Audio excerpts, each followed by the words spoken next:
ভগবতো অরহতো সম্মা সম্বুদ্ধস্স। আজ পতেঙ্গা শাক্যমুনি বুদ্ধবিহার ডিএনএদেন কেন্দ্রে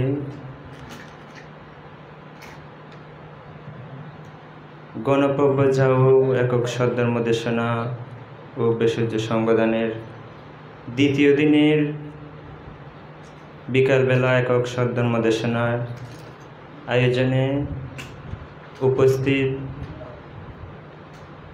অত্র বিহারের প্রতিষ্ঠাতা পরিচালক, বাংলাদেশ সংরাজ ভিক্ষু মহাসভার প্রাক্তন মহাসচিব,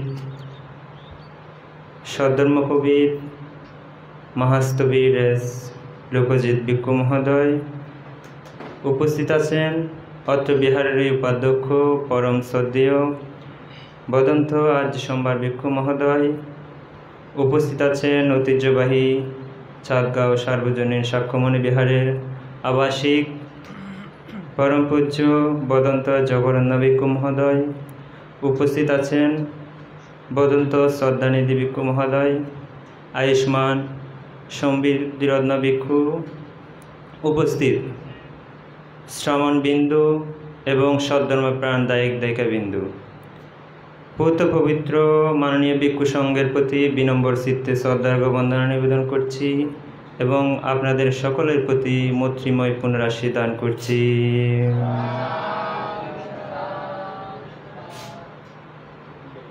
দ্বিতীয় দিনের একক সদ্ধর্মদেশনার প্রারম্ভে শিলে প্রতিষ্ঠিত হওয়ার জন্য শুরুতে পঞ্চশীল প্রার্থনা করার জন্য আহ্বান করছি অত্র বিহারের শ্রদ্ধাবান উপাসক বাবু এস বড়ুয়াকে। বাবু এস বড়ুয়াকে পঞ্চশীল প্রার্থনা করার জন্য অনুরোধ জ্ঞাপন করছি।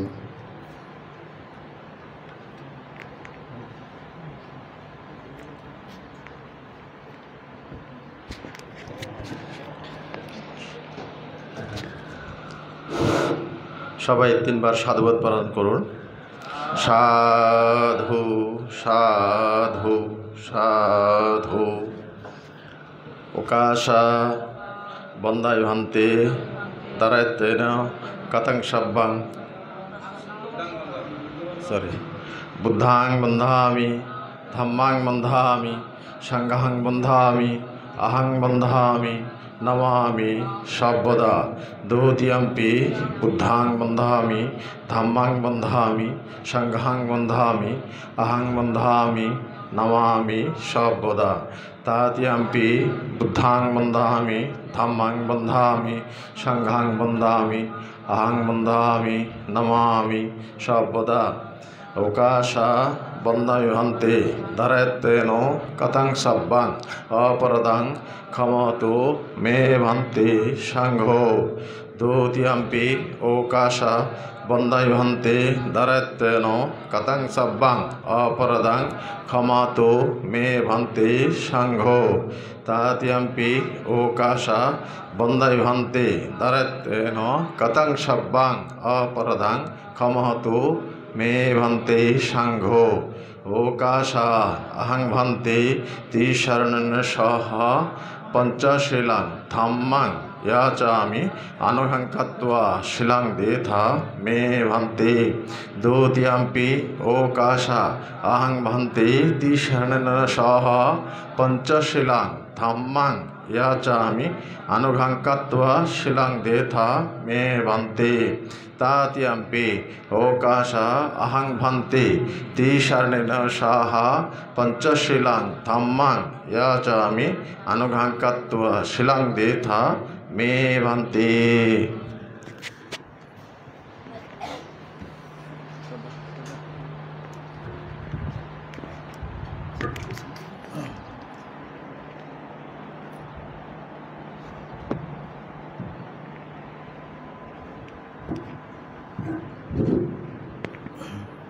আমার পরম শ্রদ্ধেয় গুরুদেব বান্দেকে বন্দনা করে বান্দের অনুমতি ক্রমে আমি পঞ্চশীল প্রদান করছি।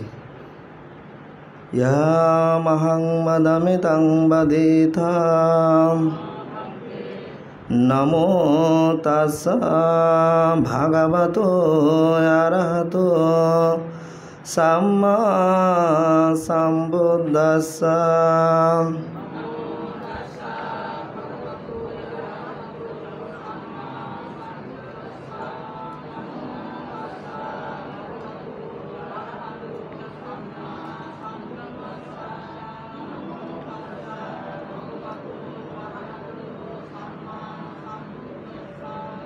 बुद्धं शरणं गच्छामि धम्मं शरणं गच्छामि संघं शरणं गच्छामि द्वितीयम्पि बुद्धं शरणं गच्छामि द्वितीयम्पि धम्मं शरणं गच्छामि द्वितीयम्पि संघं शरणं गच्छामि तृतीयम्पि बुद्धं शरणं गच्छामि तृतीयम्पि धम्मं शरणं गच्छामि तृतीयम्पि संघं शरणं गच्छामि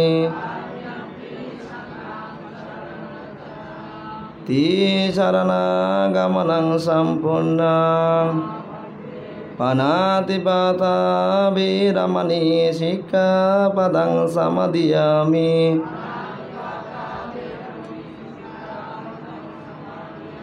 अदिन्नादाना वीरमणि सिक्खापदं समादयामि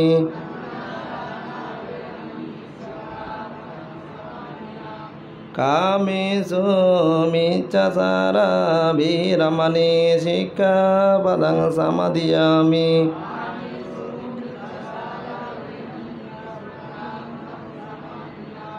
मुसावादा वीरमणि सिक्खापदं समादयामि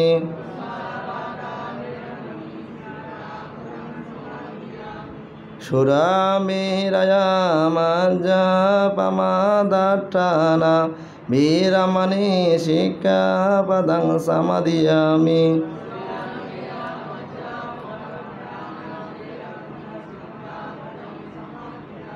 साधु साधु साधु इमं दिशरणेन सह पञ्चशीलं धम्मं साधुकं सुरक्षितं कृत्वा अपामदेन शीलं सम्पदेत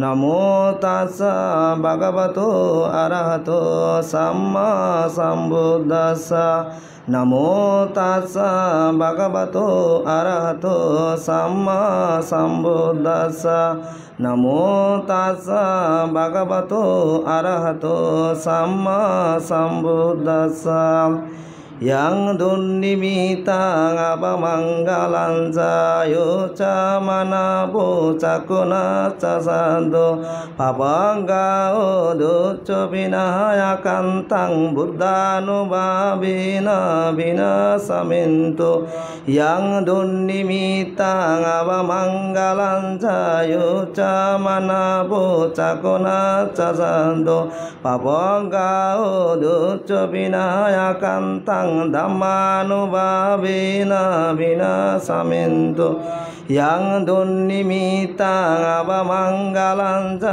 यो च मनवो चकुनश्च सदो पपङ्गाओ दुच्च विनायकन्तं संगानुभावेन विनाशमिन्तु dukkha patasani dukkha bhaya patasani bhaya sukha patasani sukha huntu sabhi vipanino eta vatasa tumme sambadang punya sambadang sambe deva anumodanto samba sambati siddhiya danang dadanta sadaya silang rakkantu samboda bhavana virata hontu gaccantu devata gata sambe buddha sambe dhamma sambe sangha balavata pasekanan sayang balang ara antananja dejena rakkang bandami sambaso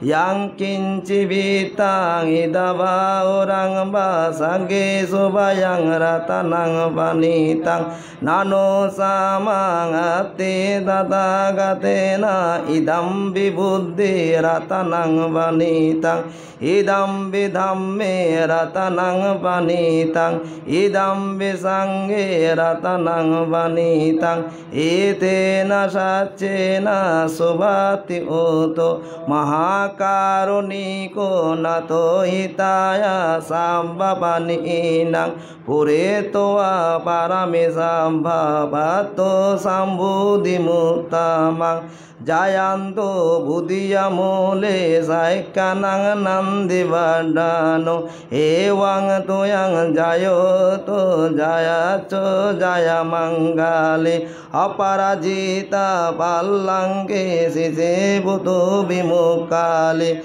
abhisheke sambuddhana aggopato pamudati sonakatang sumangalang supavatang titang sokano somoto sa susiting brahmasari isu padakenang kaya kamang baca kamang padakenang padakenang mano kamang panidite padakena padakena nekatwana labante de padakene te attalada sukita virulla abuddha sasane arogga sukita hota sasambiyatibi etena satsavajjena suttite oto samboda etena satsavajjena sabba dukkha antaraya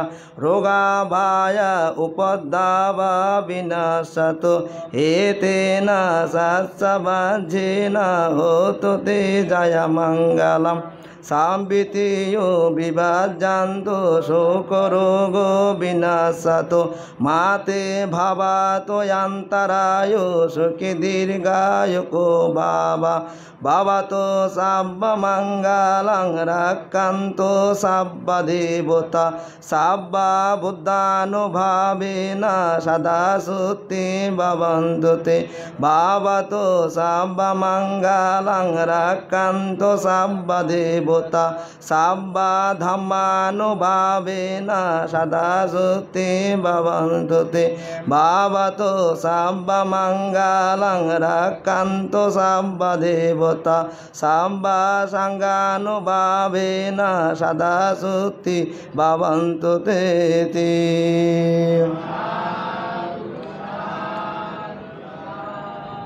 abhivadana silasani cang buddha bacaino sattaro dhamma vardandi ayuvanno sukang balang ayurarogga sampati sagga sampati mivaca atopi nibbana sampati imenate samijjadoti.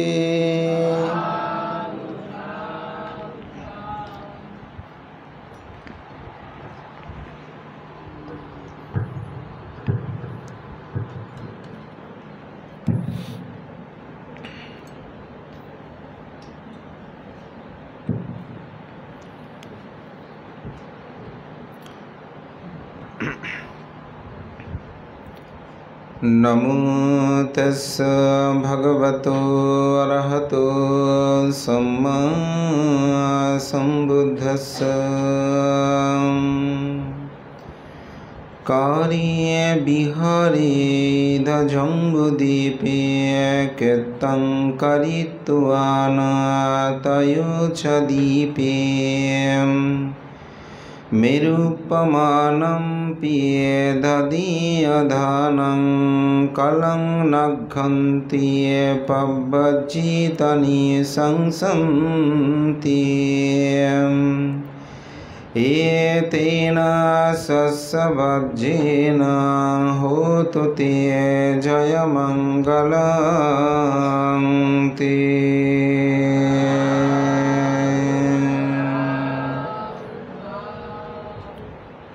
কোনো রাজচক্রবর্তী রাজা যদি নিজের ঋদ্ধি প্রভাবে জম্বুদ্বীপ প্রমাণ বিহার নির্মাণ করে সেখানে যথা ইচ্ছে বিহার নির্মাণ করে জম্বুদ্বীপ পরিমাণ বিহার নির্মাণ করে যথা পরিপূর্ণ ভিক্ষু সঙ্গ অবস্থান করে তাদের জন্য অপরগণ পূর্ব বিদহ উত্তর কুরু তিনটি মহাদ্বীপও পরিমাণ করে যদি চিবরাদি বিবিধ দ্রব্য আদি দান করে তথাপি এই বিহার দানের এই বিবিধ দানের পুণ্যের চেয়েও যদি বৌদ্ধ শাসনে কেউ পুত্র দান করে প্রব্রজিত হয় সে অপরাপর দানের চেয়েও প্রব্রজ্য দানের বা প্রব্রজিত হওয়ার 16 ভাগের 1 ভাগ হয় না। তথাগত বুদ্ধির এইরূপ প্রশংসিত প্রব্রজ্য জীবন আজ পতঙ্গস্থ শাক্যমণি বৌদ্ধবিহার ও আড্ডি ধ্যান কেন্দ্রের আজকে গণপ্রব্রজ্যা এবং ধর্মদেশনা বৈকালিক বৈষজ্য সঙ্গদানের বিকালবেলার ধর্মদেশনা সভায় উপস্থিত আমার অত্যন্ত প্রিয় ভাজন, অত্র প্রতিষ্ঠান শুরু থেকেই যিনি অনেক ত্যাগ তিতিক্ষার মাধ্যমে এই বিহারকে এখনও রক্ষা করে চলেছেন, যিনি তরুণ হলেও বিনয় ধর্মের প্রতি যার প্রগাঢ় শ্রদ্ধাশীলতা এবং যিনি অতীব শ্রদ্ধায় বৌদ্ধ শাসনে প্রব্রজ্যা গ্রহণ করেছেন, আমার অত্যন্ত প্রিয়জন অত্র বিহারের উপাধ্যক্ষ বিনয়শীল বদন্ত আর্য সোমবার ভিক্ষু। উপস্থিত আছেন জগরত্ন ভিক্ষু, সাক্ষ্য নিধি ভিক্ষু, সাক্ষ্য তিলক ভিক্ষু এবং সমৃদ্ধিরত্ন ভিক্ষু। উপস্থিত আমাদের শ্রমণবিন্দু এবং উপাসক উপাসিকা দায়িক দায়িকা, আপনাদের সকলের প্রতি আমি মৈত্রী চিত্তে পুণ্যদান ও আশীর্বাদ জ্ঞাপন করছি।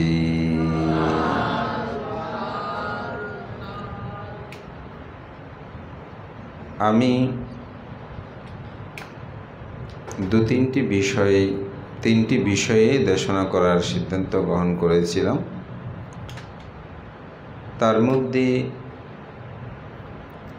আজকের বিষয়টা হচ্ছে প্রব্রজ্য এবং বর্তমান প্রসঙ্গ।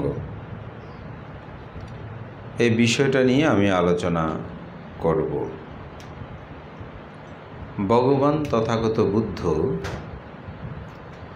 সূত্র নিপাতের মহাবগ্রের প্রব্রজ্য সূত্রের মধ্যে প্রব্রজ্য সম্পর্কে একটি উক্তি করেছেন, যে উক্তিটি আসলে প্রব্রজ্যের জীবনকে উৎসাহিত করে।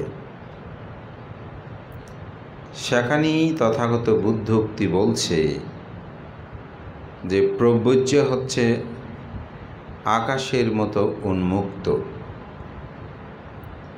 অর্থাৎ কেউ যদি প্রব্রজ গ্রহণ করে তার কোনো নির্দিষ্ট স্থান বাঁধা ধরা কোনো অবস্থান নেই। আকাশ যেমন উন্মুক্ত, ঠিক প্রব্রজ জীবনটা হচ্ছে উন্মুক্ত। তার যেখানে ইচ্ছে সেখানে তিনি গমন করতে পারেন, তার কোনো পিছুটান নেই বলা চলে। এবং এই প্রব্রজ সূত্রের মধ্যে তথাগত বুদ্ধ বহুবিধ তিনি প্রশংসা করেছেন। তো প্রব্রজটা আসলে কি? আমি গতকাল একটু করে বলেছি যে পাপমল বর্জন মূলত হচ্ছে প্রব্রজ্য। আমাদের আচার্যগণ একটি গাথায় বলেছেন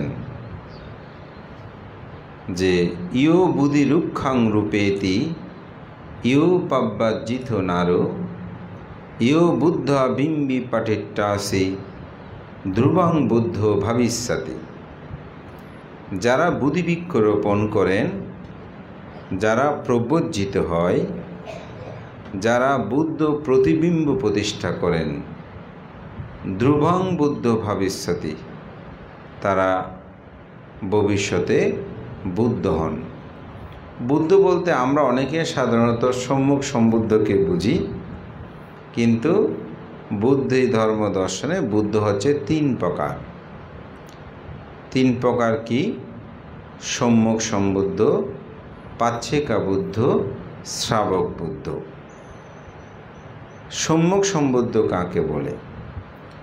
যিনি চারি অসংখ্য অথবা অষ্ট অসংখ্য অথবা 16 অসংখ্য লক্ষাধিক কল্প পারমী সম্ভার পূরণ করে নিজে নিজেই বুদ্ধের ধর্ম, যেটা চতুরার্য সত্য বা অষ্টাঙ্গিক মার্গ, দুঃখ মুক্তির পথ আবিষ্কার করেন এবং অপরকেও সেই দুঃখ মুক্তির পথ নির্দেশনা, ব্যাখ্যা, ধর্মদেশনা করতে পারেন, তাকে বলা হয় সম্যক সম্বুদ্ধ।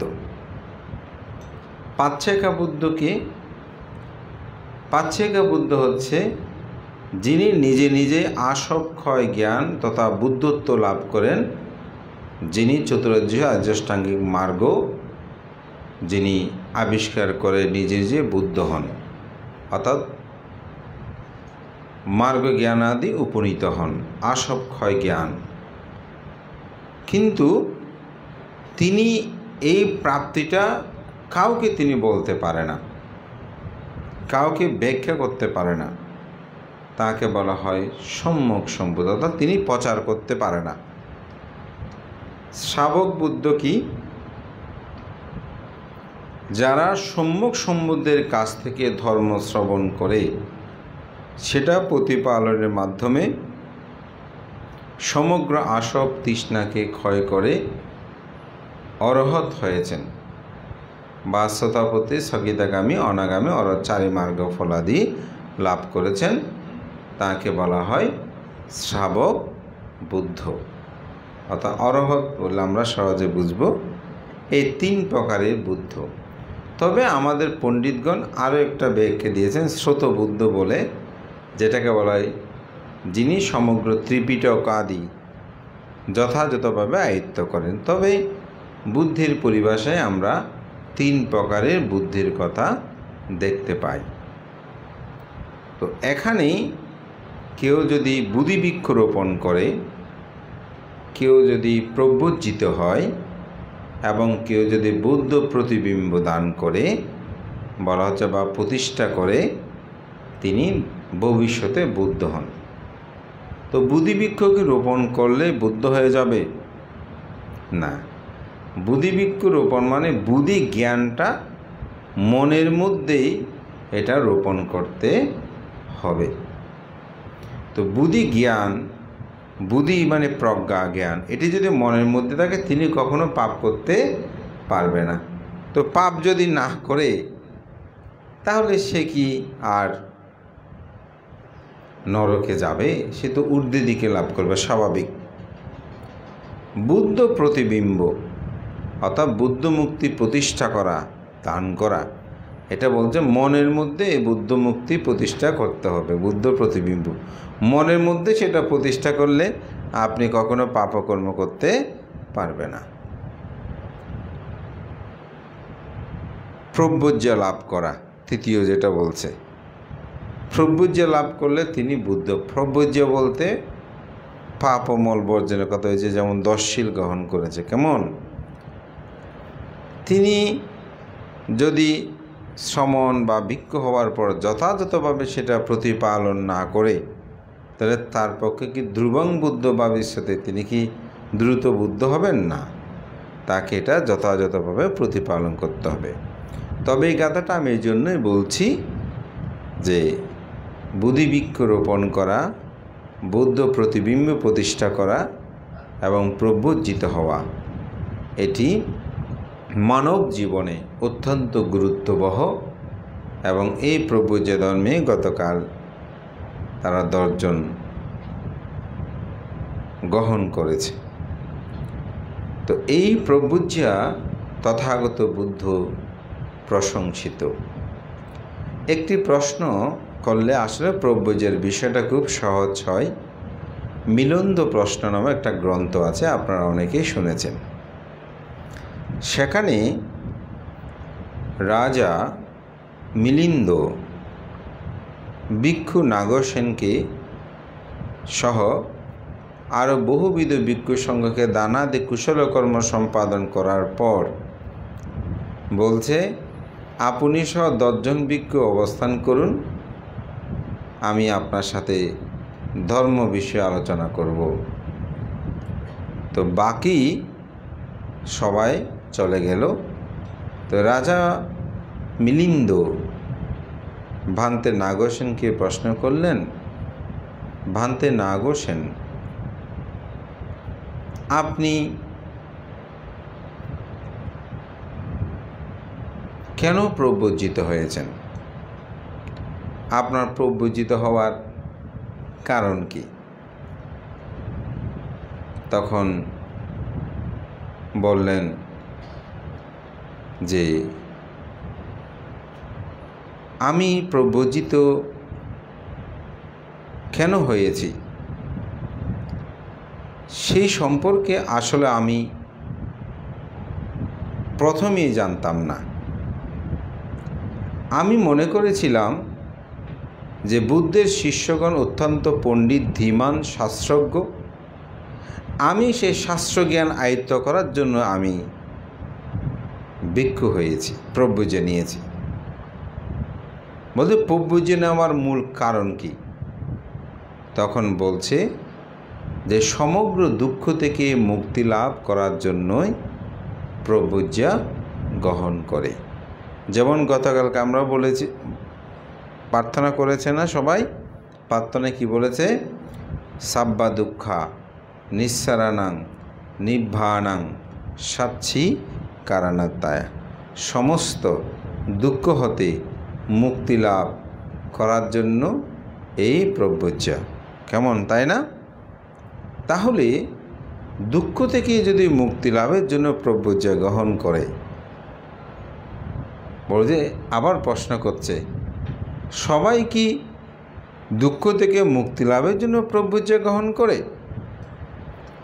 তখন ভান্তে নাগসেন বলছে, না মহারাজ, সবাই দুঃখ থেকে মুক্তি লাভের জন্য প্রব্রজ্যা গ্রহণ করে না।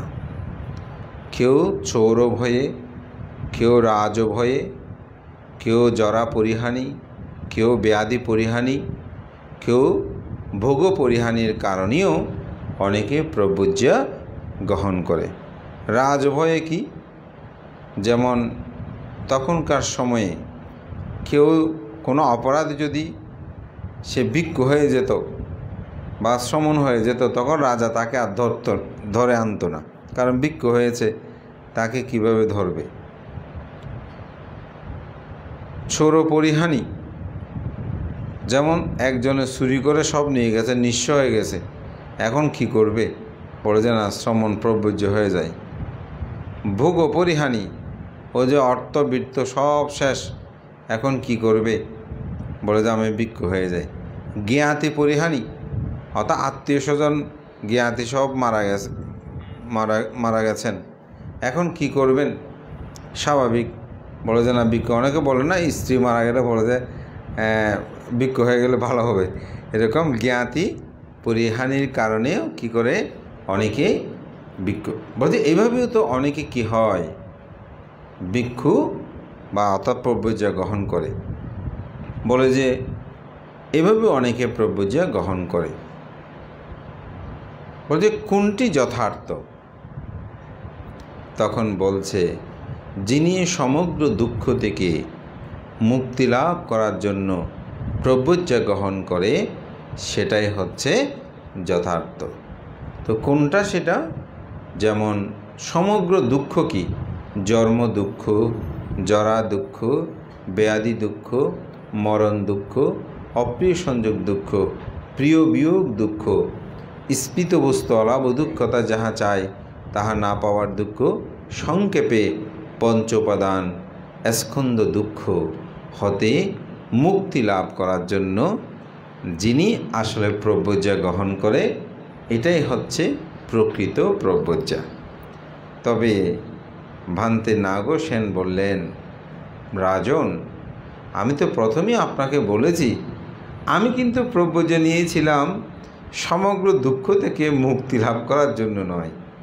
আমার প্রব্রজ্যার ইচ্ছে ছিল যে বুদ্ধের শিষ্যগণ খুবই ধীমান, পণ্ডিত, জ্ঞানী, শাস্ত্রজ্ঞ, তাদের কাছ থেকে আমি এগুলো শিক্ষা লাভ করতে পারবো, সেজন্য আমি প্রব্রজ্যা গ্রহণ করেছি। তবে আমি পরবর্তীতে বুঝতে পারলাম, আসলে আমার প্রব্রজ্যা গ্রহণের মূল কারণ এখন আমি জানি, সেটা হচ্ছে দুঃখ থেকে চিরমুক্তি লাভ করা। তো গতকালকেও আমি যেহেতু একটা উদাহরণ দিয়েছি, গৃহী জীবন আর প্রব্রজিত জীবনের মধ্যে একটু পার্থক্য আছে। গৃহী জীবন থাকলে তাকে বহু কর্তব্য কর্ম সম্পাদন করতে হয়, কিন্তু তিনি যদি প্রব্রজিত হয় তাহলে তাকে এত কর্ম সম্পাদন করতে হয় না। যেমন গৃহীতে থাকলে তাকে সেখানে চাকরি করতে হয়, তাকে স্ত্রী পুত্র থাকলে তাদের ভরণ পোষণ করতে হয়, মা বাবাকে সেবা যত্ন করতে হয়, সামাজিক কর্ম, তাকে পরিবারের কর্ম, জ্ঞাতি স্বজনের কর্ম, এগুলো তাকে করতে হয়।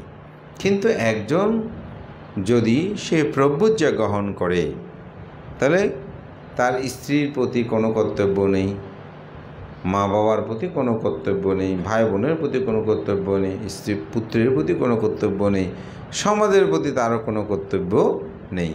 তিনি তার নিজের ইচ্ছে মতো ধর্ম বিনয়গুলোকে রক্ষা করে প্রতিপালন করতে পারেন, যার কারণে গৃহী থেকেও প্রব্রজ্যা জীবনটা হচ্ছে শ্রেষ্ঠতর এবং উত্তম। তো ভগবান তথাগত বুদ্ধ তাই এই প্রব্রজ্যা জীবনকে প্রশংসিত করেছেন, বলেছেন আকাশের মতো উন্মুক্ত এই জীবন। তো যার কারণে আজকে এই প্রব্রজ্যা ধর্ম সম্পর্কে আমার মূলত কয়েকটি উদাহরণের মাধ্যমে আমার দেশনাটা আমি করছি। বুদ্ধের সময়কালে বুদ্ধ এক সময় কুরু রাজ্যের মধ্যে তিনি তুল্যকুটিক নামক একটি স্থানে গিয়েছিলেন। তো সেখানে এক ধনপতি ব্রাহ্মণের এক পুত্র ছিল, তার নাম ছিল রাষ্ট্রপাল। বুদ্ধ এসেছেন কুরু রাজ্যে, সেখানে ধর্মদেশনা করবেন অর্থাৎ কুরু প্রদেশে। তখন গৃহপতি সহ তার পুত্র অনেকে সেখানে ধর্মদেশনা শ্রবণ করতে গিয়েছে। তো গৃহপতির পুত্র রাষ্ট্রপাল যখন ধর্মদেশনা করতে গেলেন, তখন বুদ্ধের ধর্মকথা শুনতে শুনতে তিনি উপলব্ধি করতে পারলেন, যদি আমি দুঃখ থেকে আসলে মুক্তি লাভ করতে চাই তাহলে আমার প্রবুজ্জা গ্রহণ করাটা আবশ্যক। আমাদের মধ্যেও যারা দুঃখটাকে উপলব্ধি করতে পারে তারাই আসলে প্রব্রজিত হতে পারে। প্রব্রজ্য হওয়া এত সহজ নয়। যেমন আমাদের পরম শ্রদ্ধেয় সাদানন্দ মহাতেরও বর্ণভান্তে, আপনারা জানেন তিনি 29 বছর বয়সে 11 বছর কি 12 বছরের একটা ছেলে মৃত্যুবরণ করেছে। ওইটা দেখেই তিনি 29 বছর বয়সে গৃহত্যাগ করেছিলেন। এইভাবে অনেক মানুষকে আমরা দেখেছি। আমাদের পরম শ্রদ্ধেয় অষ্টম সঙ্গরাজ শিলালঙ্কার মহোৎসব মহোদয়, তিনি কিন্তু তৎকালীন সময়ে অত্যন্ত সম্ভ্রান্ত জমিদার বংশের সন্তান ছিলেন। তিনি সংসারের অসারত্বতা দেখে তিনি উপলব্ধি করলেন যে না, আমি যদি এই জন্মে মুক্তি লাভ করতে চাই তাহলে আমাকে অবশ্যই প্রভুজ গ্রহণ করতে হবে। যার কারণে তিনি এখান থেকে একেবারে লঞ্চ করে আকিয়ব তার বারমারিঙ্গুনি সেখানে চলে গিয়েছিলেন। আমাদের পরম শ্রদ্ধেয় আর্য শ্রাবক হিসেবে খ্যাত জ্ঞানেশ্বর মহোৎসব মহোদয়, তাহার জীবনেও তিনি এরকম দৃশ্যপট তার জীবনকে পরিবর্তন করেছে। অর্থাৎ দুঃখ সত্যটা যদি আপনি উপলব্ধি করতে না পারেন তাহলে কিন্তু এই প্রব্রজ্য জীবনে আপনি প্রবেশ করবেন না। বুদ্ধ প্রব্রজ্যা বা সন্ন্যাস জীবন বললেই তো প্রব্রজ্যা বুঝায়। গৃহত্যাগ কিন্তু এমনি করে নাই। গৃহত্যাগের গুরুত্বপূর্ণ 4টি কারণ ছিল। প্রথম কারণ ছিল জরা ব্যক্তি দেখে, দ্বিতীয় কারণ ছিল ব্যাধি বা রোগী দেখে, তৃতীয় ছিল মৃত ব্যক্তি দেখে এবং চতুর্থ ছিল সন্ন্যাসী দেখে। মূলত 3টি বিষয় তথাগত বুদ্ধকে বেশি রেখাপাত করেছে। একটি হচ্ছে জরা অর্থাৎ বয়বৃদ্ধ হয়ে যাওয়া, এটা তো বড় দুঃখ না? যেই জীবনটা আমরা আসলে অত্যন্ত গৌরবের মনে করি, শৌর্য বীর্য ক্ষমতা সম্পূর্ণ মনে করি, সে মানুষটা যখন 80-90-এর 70-এর উপরে চলতে শুরু করে তখন শরীর দেহ এটা কেমন হয়। আজকে আমার একজন উপাসক, উনি খুব অসুস্থ, তো একটি ফাঁঙে গেলাম, তার একটু কয়েকটা বিল্ডিং পরেই ওনার বাড়ি। তো আমি ওনাকে দেখতে গেলাম, আমরা বিক্রয় বললাম ওনা একটু দেখেও যাই। তো ওনাকে দেখে, ওনার 96 বছর বয়স। আমার বিহারে উনি প্রায় সময় অষ্টশীল আদি গ্রহণ করতেন।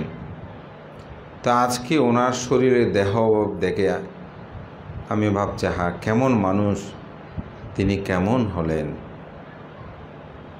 শরীরটা কেমন হয়ে গেছে। অথচ তার কিছুদিন আগেও আমাদের সাধারণ সম্পাদক এখানে এসে পিকু মিত্রপুর, উনিশও আমরা বিহারের পক্ষ থেকে ওনাকে দেখতে গিয়েছিলাম ওনাদের গ্রামের বাড়িতে। তখনও কিছুটা ভালো ছিল বলা যায়, কিন্তু এখন একেবারে শয্যাশায়ী। আমরা গেছি, উঠে বসেছেন, তো কথা বলছেন খুব আস্তে আস্তে, কথা বলারও যেন শক্তি নাই। এই যে মানুষের জরা, অর্থাৎ বয়স হলে মানুষ সেরকম হয়, এটা দেবদূত সূত্রের মধ্যে আমরা দেখি। সেখানেও দেবদূতগণ প্রশ্ন করেছে, আপনি কি দুগ্ধ শিশুপোষ্য কাউকে দেখেন নাই যারা দুধ খায় সে সন্তান? আসলে শিশুরা যেমন সে মলমূত্রের মধ্যে পড়ে থাকে, পরিষ্কার পরিচ্ছন্ন করার কেউ থাকে না। একজন মানুষ যখন আস্তে আস্তে বড় হয় মনে করে যে আমার কাউকে লাগবে না, এরকম আমরা অনেকে বলে ফেলে, আমার কাউকে প্রয়োজন নাই। অর্থবিত্ত প্রাচুর্য হলে অনেকে এরকম বলে। তো কিন্তু যখন তিনি রোগাগ্রস্ত হয়, যখন তিনি জরাগ্রস্ত হয়, আসলে তখন তার এত শক্তি সামর্থ্য কি কিছু থাকে? এই বয়স হয়ে গেলে, বৃদ্ধ হয়ে গেলে জীবনটা কেমন, এটি আসলেই উপলব্ধি করা যায়। আমরা প্রায় সময়তে বিবিধ ফাঙে গেলে যখন বয়োবৃদ্ধদের দেখি তখন উপরে উঠতে পারে না, বসলে বসতে পারে না। এই যে জীবন, এটা যদি মানুষ একটু চিন্তা করে দেখবেন তার আর কোনো দিন শক্তির অহংকার করবে না, রূপের অহংকার করবে না, বৃত্তের অহংকার করবে না, ধনসম্পদের অহংকার করবে না। আমার এক পরিচিত, নাম বলবো না, তো সে হাত পা নাড়িয়ে বলতেছে আমার এত বছর বয়স, আমার কোনো রোগ ব্যাধি নাই। এখন প্রায় সময় এরকম বলে। তা আমি 2-1 বার থাকবারই দিলাম। আমি বললাম যে আপনার এরকম বলাটা ঠিক না, এরকম বলে না কখন কী রোগ হয়। এটা বলে বেশি দিন হয় নাই, দেখি ওনার অবস্থা খুব ভালো না। তো বলে যে না একটু দুর্বল হয়েছে শরীর, এমন তেমন। তা আমি ওনার ছেলেকে বেরাম, আরে তোমার বাবা কি খালি দুর্বল দুর্বল বলতেছে, একটা ভালো ডাক্তার দেখাও না। তো বলতে পারেন কোথায় দেখাবো? আমি এখানে অনেক দিন যেহেতু ডাক্তার দেখাচ্ছে না, ভালো একটা ডাক্তার দেখাও, তো ভালো হবে, একটু পরীক্ষা নিরীক্ষা প্রয়োজন, একটা বডি চেক আপটা করাও। তো আমাদের আবার কেয়ারে গিয়ে বডি চেক আপ করালো, দেখে যে ওনার ডায়াবেটিস এগুলো মানে মাত্রা অতিরিক্ত। উনি নিজেও জানা, ওই কি পাতা মাতা কিছু খাওয়াচ্ছে ওনার স্ত্রী, ওগুলো দেখে উনি মনে হচ্ছে যে আমি সুস্থ হয়ে যাব, কিন্তু দেখা গেল যে ওনার হাই ডায়াবেটিস। তো পরে আমার গুরুবান্তেকে যে ডাক্তারটা দেখায় মেডিসিনের, আমাদের ডাক্তার রিপনবাবু, ওনাকে আমি বললাম আচ্ছা ওনাকে দেখাও। তো উনি ওষুধপত্র দিয়েছে, এখন মানে ভালো সুস্থ আছে। তো ওনাকে আমরা দেখতাম যে উনি প্রায় আমার কোনো রোগ নেই, কিন্তু আসলে কখন কাকে কোন সময় আক্রমণ করে এটা কেউ বলতে পারবে না। তো এই জরা ব্যাধি, মৃত্যু, এই বিষয়গুলো তথাগত বুদ্ধের যে সিদ্ধার্থ জীবনে রেখাপাত করেছিল, যার কারণে তিনি সন্ন্যাস, বা এটা আমরা প্রব্রজ্য বলতে পারি, প্রব্রজিত বুদ্ধ পরবর্তীতে সৃষ্টি করেছেন বা তিনি প্রজ্ঞাপন করেছেন। তো ঠিক এইভাবে মানুষের জীবনে আসলে প্রকৃত দুঃখ সত্যটাকে উপলব্ধি করতে হবে, প্রব্রজ্য গ্রহণ করতে হলে। তো মানুষ জীবনীয় সেটা। তো রাষ্ট্রপাল বুদ্ধের ধর্ম কথা শুনে তিনি বুঝতে পারলেন এই জন্ম জরা ব্যাধি মৃত্যু থেকে যদি আমি মুক্তি লাভ করতে চাই, জন্মকে যদি আমি রোধ করতে চাই, জন্মকে যদি আমি নিরোধ করতে চাই, জন্মকে যদি আমি সমূলে ধ্বংস করতে চাই, তাহলে আমাকে অবশ্যই প্রব্রজ্যা গ্রহণ করতে হবে। তখন সেই বুদ্ধের কাছে প্রার্থনা করলেন যে আমি প্রব্রজ্যা নিতে চাই। তো বুদ্ধের সময়কালে তখন পরবর্তীতে একটা আইন প্রজ্ঞাপন, অর্থাৎ বিনয় প্রজ্ঞাপন করেন যে কেউ যদি প্রব্রজ্যা নিতে চায় তাহলে তার মাতা পিতার অনুমতি লাগবে। আমরা এখনও সেটা বিদ্যমান আছে, যদি কেউ প্রব্রজ্যা উপসম্পদা গ্রহণ করতে চায় তাহলে পিতামাতার অনুমতি নিতে হবে। এটারও একটা কারণ ছিল। এটা কারণ ছিল যে যখন শাক্য বংশীয়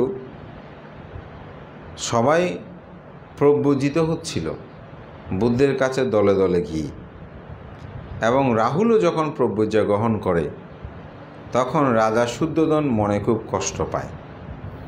তিনি বলেন আমার ছেলে চলে গেছে, ঠিক আছে, এখন নাতিটাও কেউ নিয়ে গেল, এবং নন্দ ছিল তাকেও নিয়ে গেল, সবাই চলে গেছে। তো সবাই চলে গেছে সেটা বলছে, নিয়ে গেছে সেটা বলছে, যেমন অনেকে শ্রদ্ধায় প্রব্রজিত হলে ভগবান তার ফগরে লুকিয়ে দিই, কিন্তু আসলে যে তার মনের মধ্যে শ্রদ্ধা উৎপন্ন হয়েছে সেটা না। তো যার কারণে তিনি বুদ্ধের কাছে বর প্রার্থনা করেছিলেন যে কেউ যদি মা বাবা তো অনেক কষ্ট করে সন্তানকে লালন পালন করে, স্বাভাবিক মা বাবা সন্তানের প্রতি একটা অধিকার রাখে। তো আপনার শাসনে যদি কেউ প্রব্রজ্য নিতে চায় তাহলে পিতামাতার অনুমতি নিতে হবে, এটা আপনি প্রজ্ঞাপন করেন।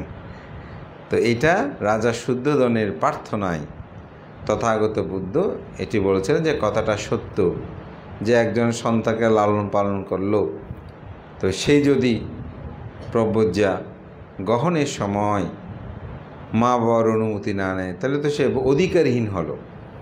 তো সেই কারণেই তাকে বলছে যে তুমি পিতামাতার অনুমতি নিয়েছো কি না, কিন্তু তিনি কোনো পিতামাতার অনুমতি নেন নাই।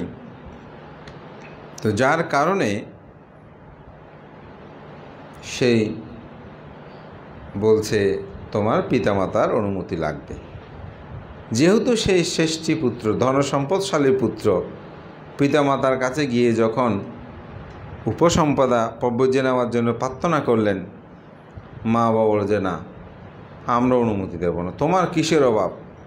তোমার টাকা, অর্থবিত্ত, ধনসম্পদ, স্ত্রী, তোমার যা প্রয়োজন সব তো আমাদের কাছে আছে, কিন্তু তুমি কেন প্রব্রজ্য নেবে? মা বাবা অনুমতি দেয় না। এখন সে কি করবে? আমাদের দেশে বর্তমানে অধিকার আদায়ের জন্য আমরা কি করি? অনশন করে না? তো অনশনটা কিন্তু এটা আজকের না, এটা 2500 বছরের অধিককাল বুদ্ধের সময়কালে এই অনশনটা ছিল। তো অনশনটা রাষ্ট্রপাল অনশন করলো, যতক্ষণ আমাকে প্রব্রজ্য দেওয়ার অনুমতি দেবে না আমার পিতামাতা, ততক্ষণ আমি কোনো আহার গ্রহণ করব না। এখন সে আহার পানি সেগুলো তো আর জোর করে খাওয়ানো যায় না। এখন তাকে সে খাওয়া বন্ধ করে দিল। তার মা বাবা অনেক অনুনয় বিনয় করলো, অনেক অনুরোধ করলো, কিন্তু সেই কারো কথা শুনে না। শেষে তার বন্ধু বান্ধবী যারা আছে তাদেরকে খবর দিল, বলছে তোমরা হলে একটু বুঝাও। তারা এসেও তাকে অনেক বুঝালো, কিন্তু সে কারো কথা শোনে না। বলছে যতক্ষণ আমাকে প্রব্রজিত হওয়ার জন্য অনুমতি প্রদান না করবে ততদিন আমি কোনো আহার গ্রহণ করব না। তখন তারা নিরুপায় হয়ে তারা পিতামাতার কাছে গিয়ে বলছে, আপনার ছেলে তো আমাদের কথাও শোনে না, এইভাবে না খেলে তো সেই অতি তাড়াতাড়ি মারা যাবে, বরং আপনারা অনুমতি দিয়ে দেন। প্রব্রজ্য নিলেও তো সেই বেঁচে থাকবে, অন্তপক্ষে ছেলেকেও হলেও দেখবেন। এখন অনুমতি না দিলে তো ছেলেকেও আর দেখবেন না। তো পিতামাতা বিষয়টা বুঝতে পারল, তখন মনে না চাইলেও শেষ পর্যন্ত অনুমতি দিল। সে প্রব্রজিত হলো। প্রব্রজিত হওয়ার পর সে কুরু প্রদেশ থেকে শ্রাবস্তিতে গেল। শ্রাবস্তি গিয়ে তথাগত বুদ্ধের কাছ থেকে তিনি কর্মস্থান গ্রহণ করে আত্মসাধনায় নিমগ্ন হয়ে অচিরেই তিনি অরহত্ত মার্গ জ্ঞান লাভ করল। তো মার্গ জ্ঞান লাভ করার পর তার ইচ্ছে হলো পিতামাতাকে দেখবে। তখন আবার তিনি সেই কুরু প্রদেশের তুল্যকুটি গ্রামে সে আসে। তো পিণ্ডচারণ করতে গিয়ে আসলে সেদিন যাদের বাড়ি থেকে পিণ্ড নিয়েছিল সেগুলো বাসি ভাত এবং দুর্গন্ধযুক্ত, অনেক সময় এরকম পড়ে যায়। তো সেগুলো একটি বৃক্ষতলে বসে সে আহার গ্রহণ করছে। তো সেটা দেখে তার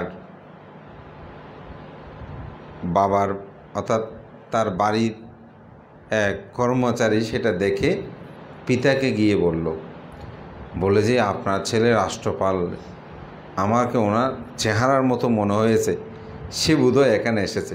ভিক্ষু হলে অনেক সময় চেহারা একটু পরিবর্তন হয়ে যেত, বুঝে উঠতে অনেকে পারে না। তখন পিতা আসলেন, এসে বলছে যে তোমার এগুলো খাওয়ার দরকার কি? আমার কি ধন সম্পদের অভাব আছে? কিন্তু তিনি বলছে না, এগুলো আমার এখন প্রাপ্তি, এগুলো আমি গ্রহণ করব। তো পিতা বলেছে বাড়িতে যাওয়ার জন্য, বলে যে হ্যাঁ আমি যথাসময়ে উপস্থিত হব। তো পিতা অনেকটা মানবিমান করেই বাড়িতে গেছে। ইতিমধ্যেই রাজা গৌরব নামক এক রাজা, তিনি সে পথ দিয়ে যাবার সময় দেখতে পেলেন সে ব্রাহ্মণ গৃহপতি ষষ্ঠীর পুত্র, সে রাজ এসেছে গৌরক উদ্যানে। তাকে দেখে তিনি বুঝতে পারলেন, চিনতে পারলেন। যেমন আমাদের রাজ্যের মধ্যে বা চট্টগ্রামে কোনো শিল্পপতির সন্তান, সে যদি কোথাও যায়, মানুষ বলতে পারে না যে ও এরকম শিল্প অর্থবিত্তশালী, ওনার সন্তান এরকম। তখন তার কাছে গিয়ে বলল, হে রাষ্ট্রপাল, আপনি কেন প্রব্রজ্য নিয়েছেন? প্রব্রজ্য নেওয়ার কারণ কি? সাধারণত 4টি কারণে মানুষ প্রব্রজ্য গ্রহণ করে। কয়টি কারণ? 4টি কারণ। 4টি কারণ কি? প্রথম কারণ আলোচনা হয়েছে জরা পরিহানি। কেউ যদি বয়বৃদ্ধ হয়ে যায়, জীবন যৌবন চলে গেছে, এখন আর কি করব, ভিক্ষু হয়ে শ্রমণ হয়ে যায়, এরকম অনেকে হয় না? বর্তমানে আমাদের অনেকে আছে, বলে যে আর কি করব, শ্রমণ ভিক্ষু হয়ে যায়। জরা পরিহানি, বয়বৃদ্ধ হলে এরকম অনেকে হয়। বলে যে আপনি তো এখন তরুণ, আপনার তো এখনও শরীরে শক্তি সামর্থ্য সব আছে, আপনি কেন প্রব্রজ্য নিয়েছেন? দ্বিতীয় তো ব্যাধি পরিহানি। সাধারণত রোগ হলে, অসুস্থ হলে অনেকেই প্রব্রজ্য নিয়ে নেয়। যেমন অনেককে আমরা দেখেছি, আমাদের একজন ভান্তের মা, ছেলের খুব অসুখ হতো। তিনি বলেছে যে ছেলে যেহেতু ঘন ঘন অসুখ হয়, তো তিনি ছেলেকে বুদ্ধ শাসনে দান করে দিয়েছেন।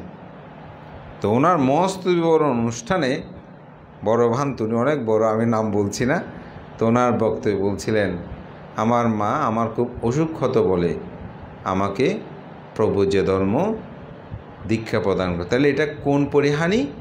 ব্যাধি পরিহানি, অর্থাৎ রোগ হলে। অনেক রোগ, বুদ্ধের সময়কালেও অনেকে কিন্তু জীবক যেহেতু বিনা পয়সায় চিকিৎসা দিতেন, তো অনেকে রোগ ব্যাধি হলে শ্রমণ হয়ে যেত। এই জন্য আমাদের প্রব্রজ্য নেওয়ার সময় কুষ্ঠরোগ আছে কি না প্রশ্ন করে, 20টা প্রশ্নের মধ্যে আছে না, এই ধরনের কোনো রোগ আছে কি না, যেমন মৃগী রোগ, এগুলো থাকলে কিন্তু সেই শ্রমণ ভিক্ষু হতে পারে না। খুরুজা যেটা রোগ, এটা হলেও ভিক্ষু হতে পারে না। এই ধরনের রোগ ব্যাধির কিছু কিন্তু বিষয় আছে, গান্ড কিলাস এরকম নাত্তি বানতে বলে যে না বানতে, এই ধরনের রোগ আছে কি না। পুলিশ আর্মিতে যেমন পরীক্ষা নিরীক্ষা করে আপনার ওদেরকে নিয়োগ দেয়, ভিক্ষুদের ক্ষেত্রে কিন্তু এরকম পরীক্ষা নিরীক্ষা আছে। যেমন অঙ্গ পরিহানি, কোনো কারো যদি আঙ্গুল না থাকে, হাত না থাকে, পা না থাকে, তাহলেও কিন্তু ভিক্ষু হতে পারে না, বিকলাঙ্গ হলেও কিন্তু পারে না।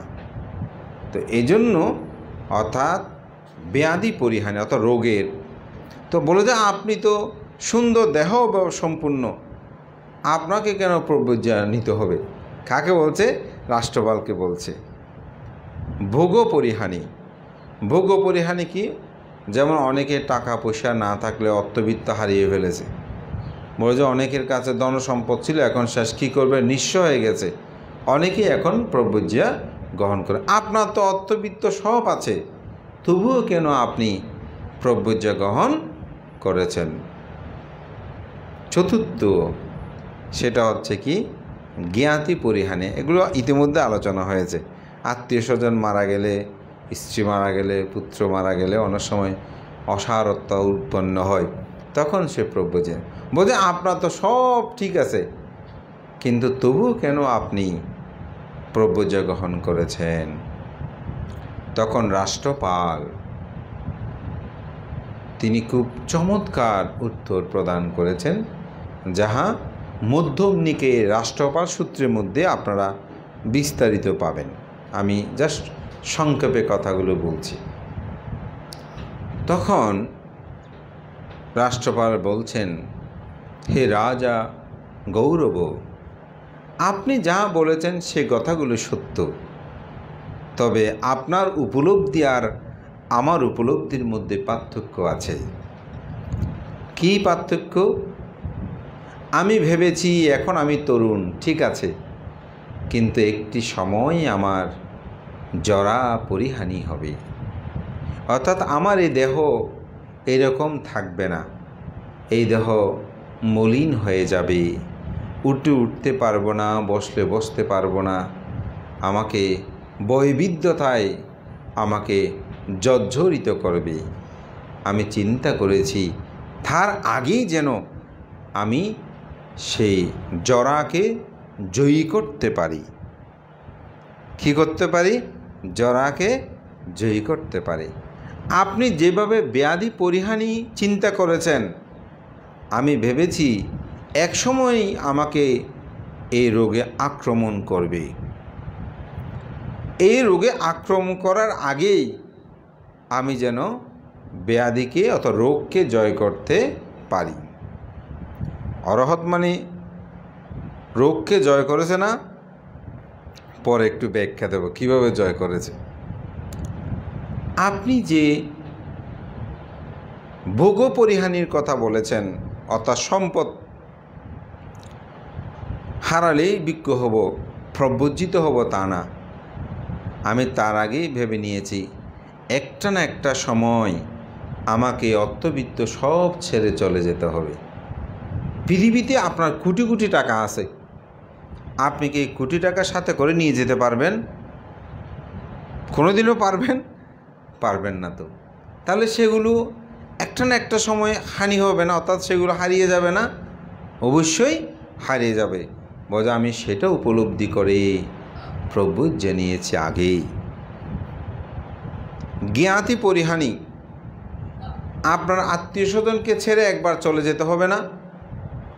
কেউ কি জ্ঞাতি স্বজন সাথে করে নিয়ে যেতে পারবেন? পারবেন না। বলে আপনি জিয়তে চিন্তা করেছেন বয়োবৃদ্ধ হলে আত্মীয় স্বজন মারা যাবে, তারপর প্রব্রজিত হব। বলে আমি সেটা উপলব্ধি করিনি।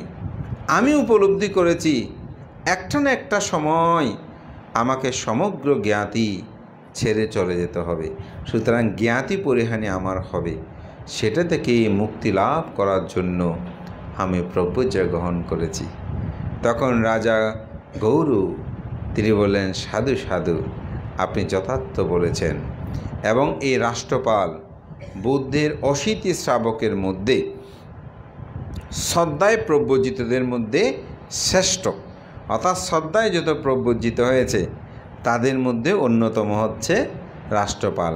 অর্থাৎ যেমন আমরা আনন্দকে কি বলি, ধম্ম ভাণ্ডাগারিক বা প্রধান সেবক না, সারিপুত্র, ধর্মসেনাপতি, মহামজ্ঞলায়ন, ঋদ্ধিশ্রেষ্ঠ, মহাকাশ্যপ, সেই দূতঙ্গ শ্রেষ্ঠ, এরকম এক একটা উপাধি না। যেমন কুণ্ডধান, তিনি শ্রেষ্ঠ শলাকার, অর্থাৎ ভাগ করে দিতে পারত ভিক্ষুদেরকে। উনি ভাগ করে দিলে কেউ অসন্তুষ্ট হতো না, ছোট জিনিস পেলে এটাকে খুব সুন্দর করে ভাগ করে দিতে পারত। তো বুদ্ধ উপাধি দিয়েছেন যে শলাকার ভাগ করে দেওয়ার মধ্যে যে কুণ্ডধান সে শ্রেষ্ঠ, এবং শ্রদ্ধায় প্রব্রজিতদের মধ্যে শ্রেষ্ঠ হচ্ছে এই রাষ্ট্রপাল। অর্থাৎ ওর মতন এরকম ফাইট করে না, মা বাবার সাথে অনেকটা, হ্যাঁ আমি বলছি অনশন করেছে। এই অনশন এখন তো অনেকে মা বাবা চাইলেও মানতে আমার ছেলেটাকে বুদ্ধ শাসনে দান করতে চায়, ছেলেরা সহজে হতে চায় না। আবার অনেকেই অনেক কষ্ট করেও মা বাবা থেকে হয়তো চলে এসে হতে চেয়েছে, চেষ্টা করতে, অনেকে হতে পারে নাই, অনেকেই পেরেছে। তো যাই হোক, আমি যেটা বলছি এই রাষ্ট্রপালের প্রব্রজ ধর্মের ইতিহাসটা আসলে দেখলে বোঝা যায় কেমন করে তিনি প্রব্রজ গ্রহণ করেছেন। তো এখন তো আসলে প্রব্রজ গ্রহণের কথা কি বলবো, আমাদের সমাজ গ্রহণে সবাই মধ্যে অনেক ধরনের ধারণা আছে। আমি আজকে যে 4টি পরিহানির কথা বলেছি, প্রায় মানুষ এখন সেগুলো নিয়ে বেশি ভাবে, মনে করে যে উনি খেতে না পেরে প্রব্রজ নিয়েছে, ওনার টাকা পয়সা নাই সেজন্য প্রব্রজ নিয়েছে, অথবা বৃদ্ধ বয়সে যদি কেউ শ্রদ্ধায় প্রব্রজিত হয়, বোঝা না বুড়ো বয়স হয়ে দেরি ফ্যাট চালাবেলাই এইভাবে। এই জন্য আমি ওদের প্রব্রজ এবং বর্তমান প্রসঙ্গ এটা বলার একটা কারণ আছে। এইসব করতে গিয়ে এখন অনেকে শ্রদ্ধায় প্রব্রজিত হতে চাইলেও তারা প্রব্রজ নিতে চায় না, কারণ আপনি যদি উৎসাহিত না করেন। আমার এক পরিচিত, ওনারা স্বামী স্ত্রী দুজনেই আমি বলবো ধার্মিক। তো স্বামী নিয়মিত তিনি ভাবনা করেন, এবং কি আমি ওনাকে দেখেছি অফিসে যাওয়ার আগে সকালেও বন্দনা ভাবনা আদি করবেন উপাসক, এবং রাত্রিও ঠিক সেরকম। উনি অফিস থেকে এসে এবং নির্দিষ্ট টাইম প্রায় আপনার 9:30 বা 10টা থেকে 11টা পর্যন্ত ওনাকে পাওয়া যায় না। আপনি ফোন করলেও উপাসককে আমি সেরকম দেখেছি। তো ওনার ধার্মিকতা হোক যেভাবে, একদিন কথা প্রসঙ্গে ওনার স্ত্রী বলতেছে যে আর এত করার কি দরকার, তুমি বান্ত হয়ে যাও। স্ত্রী স্বামীকে বলতেছে যে, তো স্বামী বলতেছে যে মানুষের গাইল না বললে আর বান্ত হইতে হতে না। কথাটা আমার খুব রেখাপাত করেছে, মানে আমার মনে রেখাপাত করেছে। এই অর্থে এত ধার্মিক উপাসক তিনি কেন এই কথা বলেছেন? কারণ আমরা বর্তমানে ভিক্ষু সংঘদেরকে ভাত দুটো দান করি, বিহার একটাতে মানে অবস্থান করে ফাং একটা করলে কিছু দান দক্ষিণে দিই, মনে করি যে ভিক্ষুগুলো যেন আমাদের মানে পুষ্যপুত্রের মতন, দাস দাসীর মতন হয়ে গেছে বলে মনে করে। তাদেরকে যেরকমভাবে ব্যবহার করে, তুচ্ছ তাচ্ছল্য করে, বিভিন্ন ফেসবুক লেখালেখিতে আপনি দেখবেন সেখানে প্রতিনিয়ত অপমান অপদস্থ করে। আমরা খাওয়াচ্ছি, আমরা পড়াচ্ছি, গরিবের সন্তান অমুক এই সেই। যে লিখতে সে কোন চৌধুরী ছিল আমাদের ভারতের বুড়ো সমাজে কে ছিল যে আজ থেকে 50 বছর আগে, 60 বছর আগে বলেন তো এদেশের স্বাধীনতার পূর্বে কোন বড়ুয়া কোন ধনসম্পদশালী ছিল? কে ছিল যে এত সম্পদশালী? এটা আমি কোনো ক্রোধে বলছি না, বাস্তব সত্যটা বলছি। আমাদের বড়ুয়াদের পরিবর্তনটা এই 50 বছর 60 বছরের, তার বেশি নয়। কিন্তু আজকে অর্থ বৃত্ত প্রাচুর্য, তার পূর্বে ব্রিটিশ আমল যদি আপনি বলেন, পাকিস্তান পিরিয়ডের পূর্বে যদি চিন্তা করেন, কিছু বস্তি ছিল আর এখানে কিছু সুটকি ব্যবসায়ী, এদের ছাড়া আর কে ছিল যে এখানে ধনসম্পদশালী? কোন চৌধুরী কোন জমিদারের সন্তান কে কোনটা, এটা সমাজ জানে না। এখন একটু পরিবর্তন হয়েছে। তাহলে আপনি যখন কোনো ভিক্ষুকে তার দরিদ্র মুখ বলে আপনি নিন্দা করেন, তখন তো স্বাভাবিক তার মনে প্রশ্ন আছে, আমি কেন প্রব্রজ নিলাম? আর আসলে প্রব্রজটা আমার নিজের জন্য নিলেও স্বাভাবিক, সে তো আর অরহত হয়নি, সে তো আর অরহত হয়নি। এভাবে আমাদের সমাজ আজকে নিন্দা করতে করতে যারা প্রব্রজের জীবনটা নিয়ে অতিবাহিত করতে চায়, তাদের মধ্যেও প্রব্রজ ধর্মের প্রতি অনীহা চলে এসেছে। আমাদেরকে কোনো ভিক্ষু দোষ করলে সাধারণত বলে যে বানতে এটা ঠিক নেই, বিহারে থাকতে পারবে না, এটা আর এখানে থাকা যাবে না। আপনাদের ছেলে মেয়ে এগুলো দোষ করে না? দোষ করলে তাকে কি করেন? তাকে সংশোধন করার চেষ্টা করেন। যদি একেবারেই সংশোধনের অযোগ্য হয়ে যায়, তাহলে আপনারা তাকে তেজ্যপুত্র করেন, কিন্তু তার আগে নয়। তো ভিক্ষুদের একটা ভিক্ষু একটা বিহার থেকে চলে যাবে কখন, তারও কিন্তু কিছু নিয়ম আছে। সেগুলো যদি হয় স্বাভাবিক, অবশ্যই তাকে বিহার ত্যাগ করতে হবে, অথবা চিবর ত্যাগের হলে চিবর ত্যাগ করতে হবে। কিন্তু আপনার একটা ছোটোখাটো বিষয়, যে বিষয়গুলো একজন ভিক্ষু পরিশুদ্ধ হওয়া যায়, সংশোধন হওয়া যায়, সে বিষয়টা নিয়ে আপনি আমাদের সমাজে এখন সেটা আমরা লক্ষ্য করছি। ভিক্ষু গিয়ে আমরা প্রতিদ্বন্দ্বী মনে করছি। কোনো ভিক্ষু কোনো কিছু প্রাপ্ত হলে, কোনো ভিক্ষু কোনো জায়গায় প্রশংসিত হলে আমরা কিভাবে তার দুর্নাম করব সেদিকে যাই। তাহলে প্রভুজ্য না হলে এই সমাজ স্বধর্মকে রক্ষা করবে? এখন আপনি বলেন এই 7 দিনের জন্য সমন হতে পারতেছে।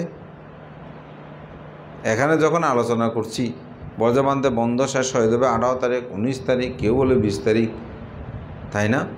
কর্মজীবন। তবু আমরা বলছি ঠিক আছে, অন্তপক্ষে 5 দিন হলো হোক, 6 দিন হোক, 1 সপ্তাহ থাকুক, অন্তপক্ষে কিছু তো শিখবে। মন্দের ভালো একেবারে হচ্ছে না, ওখানে অনেক কিছু না। কেউ শিবর ত্যাগ করলে ও তার কি নিন্দা, সে যেন মহা অপরাধ করে ফেলেছে। অথচ এই সমাজে তিনি যতদিন ছিলেন একটি বিহার রক্ষা করেছে, বুদ্ধের বাণীগুলো উচ্চারণ করেছে, সমাজের জন্য দান করেছে। তো এইসব করতে গিয়ে অনেকে, যেটা সত্যি কথা, সমন থাকে বলে যে না ভিক্ষু হবো না, ভিক্ষু হলে সমস্যা আছে। তো সেই অথচ ভিক্ষু হয়ে যদি সে যতদিন থাকে ততদিন শাসন সদ্ধর্মের উন্নতি হবে। কিন্তু এইরূপ নিন্দা করতে ফেসবুকে কিছু মানুষরা দেখবেন শুধু ভিক্ষুর দোষ খোঁজে। আপনি কি ফেসবুকে দোষ লিখে লিখে তাকে শুদ্ধ করতে পারবেন? শুদ্ধ করানোর কিছু নিয়ম আছে। তো শুদ্ধ করাতে হলে একটা বানতে যদি অপরাধ করে, আপনি তার সাথে যোগাযোগ করে, বানতে কেন আপনি এমন করছেন, বানতে এটা তো করাটা উচিত না। প্রকৃত দায়ক হলে সেরকম, প্রকৃত দায়ক হলে তাকে সেরকম। আপনি যদি উন্নত হন, দেখবেন কোনো ভিক্ষু যদি অনুন্নত থাকে সে উন্নত হতে বাধ্য হয়ে যাবে। এরকম কিন্তু বুদ্ধের সময়কালেও অনেক ঘটনা আছে, খুব সুন্দর ঘটনা আছে। এক উপাসিকা, তিনি মার্গলাভী ছিল, সে অপরের চিত্ত সম্পর্কে জানতে পারত। তো ওনার ওখানে একজন ভান্তে এসেছে। ভান্তেটা অনেকটা লোভে পড়ে এসেছে, মানে এই উপাসিকা খুব দান ধর্ম করে, ওনার কাছে গেলে আমি অনেক দান ধর্ম পাবো। এখন উপাসিকা যে অন্তর্যামী ছিল, চিত্ত সম্পর্কে জানতে পারতো, এটা সে জানতো না। তো সে বিহারে এসে মনে মনে ভাবতে উপাসিকা যদি আমাকে এই বিহারে থাকার জন্য ফাং করে তাহলে তো খুব ভালো হতো। এখন উপাসিকা এসে বান্তাকে বলছে, বান্তে আপনি আমার বিহারে এই 3 মাসে অবস্থান করুন। সে তো মহা খুশি হয়ে গেছে, বলছে আমার মনের চিন্তার সাথে তো উপাসিকার মিলে গেছে। তখন মনে মনে ভাবতেছে আমার একটা তো থাকার জন্য একটা খুব মানে পালঙ্কের দরকার, যদি এরকম একটি পালঙ্ক পেতাম ভালো হতো। কিছুক্ষণ পর উপাসিকা এসে বলতেছে, বান্তে আপনাকে একটা পালঙ্ক দান করব। তখনও কিন্তু সে বুঝতে পারছে না যে অন্তর্যামী। তো সে ভাবতেছে যে উপাসিকা তো দেখি আমার কথা বলতে পারে না, আমি যেটা চিন্তা করি সেটাই উপাসিকা মানে উপলব্ধি করতে পারে, আমাকে এসে দিচ্ছে। তো আবার ভাবছে কালকে একটু উত্তম খাদ্যদ্রব্য যদি এরকম জিনিস পেতাম ভালো হতো। পরের দিন দেখা গেল যে উপাসিকা সে জিনিসগুলো নিয়ে এসেছে। সে মনে মনে যেটাই ভাবে সেটাই উপাসিকা এসে ওনাকে দেয়। তখন সে চিন্তা করতেছে আমার মনের মধ্যে যদি খারাপ কিছু ভাবি তাহলে তো এই উপাসিকা সেটাও বলতে পারবে, তাহলে এটা বড় লজ্জার বিষয় না? তখন সেই চিত্তানুদর্শী হলো, অর্থাৎ তার চিত্তের মধ্যে যখনই কোনো অকুশল উৎপন্ন হয় সাথে সাথে সেটা মন থেকে আমরা বলি ফেলে দেওয়ার জন্য চেষ্টা। এটা সম্যক ব্যায়ামে বলছে উৎপন্ন অকুশল অনুৎপত্তির চেষ্টা। যেটা অকুশল উৎপন্ন হয়েছে সেটা যেমন আমি ভাবতেছি যে এই শ্রমণটাকে মারব। এখন শ্রমণ আমি জানি যে সমনে কিন্তু অন্তর্যামী আমার কথা বলতে পারে, মানে আমার মনের কথা বলতে পারে। তো এটা মন উৎপন্ন হওয়ার সাথে সাথে আমি এটা ত্যাগ করব না, কারণ সমন জেনে গেলে তো আমি লজ্জা পাবো। তো উপাসিকা যদি জেনে যায় ওনার খারাপ চিত্ত সম্পর্কে, তাহলে তো ওনার লজ্জা পাবে। তখন তিনি স্মৃতি সাধনায় নিমগ্ন হলেন। এই স্মৃতি সাধনা চিত্ত সম্পর্কে জানাই তো ভাবনা। যখন তিনি সে বিষয়ে ধ্যান করতে শুরু করলো, অর্থাৎ প্রতিক্ষণে কোনো চিত্তে মধ্যে যেন কোনো অকুশল উৎপন্ন না হয়, তখন দেখা গেল তিনি অচিরেই মার্গ জ্ঞানেই উপনীত হলো। তাহলে এই ভিক্ষুটা কেন পরিবর্তন হয়েছে? কি কারণে? ওই উপাসিকা কারণে। কারণ উপাসিকার চিত্ত উন্নত বলেই, অপর চিত্ত সম্পর্কে জানতে পারে বলেই এই ভিক্ষুটাকে। তো আমাদেরও তো উচিত একটা ভিক্ষু যদি দোষ করে সেটা ধামাচাপা দেওয়া নয়, সেটা থেকে শুদ্ধ করা। ভান্তে আপনি এই কাজটা করা আপনার উচিত নয়। যখন আপনি বলবেন আরেকজন বলবে, তিনি পরিবর্তন হতে বাধ্য হবে। আমি আমার একটা বাস্তব কথা বলি। আমাদের শ্রদ্ধেয় সঙ্গবন্ধু অজিতানন্দ ভান্তে, উনি তখন সভাপতি, আমি সম্পাদক। তো একজন ভিক্ষু, সেই একটু চলাফেরা অগোছানো। তো বান্তে আমাকে বলতেছে, হদব ইতার একখানা তুই ডাকিয়ে না কেন বুঝাইবে, ইতার এদিকে এদিকে হইবে। আয় নহইল তোমার, তুমি হইলে ভালো হইব। আয় হইলে ইতা একখানা শর্মাইতারে বেশি, তুমি হইলে হম শর্মাইব। তো যদি এত পরিবর্তন নয় তখন কিন্তু আয় হইম, ইতার নাম এদিকে এদিকে রিপোর্ট হই। তা আমি ওই ভিক্ষুটাকে ডাকছি। বলে যে ওকে অমুক একটা দায়িত্ব দাও, সংগঠনে একটা দায়িত্ব দিতে বলছে। তা আমি সংগঠনের দায়িত্বও দিলাম। বান্তে যেরকম ওর ত্রুটি বিচ্ছুতিগুলো আমি তাকে বুঝালাম। আরে দেখো, তুমি এরকম করলে এটা ভালো হবে না। এটা অলরেডি আমাদের সঙ্গরাজ সভাপতি বান্তেও অনেকটা জানে। বান্তে আমাকে বলতে বলেছে।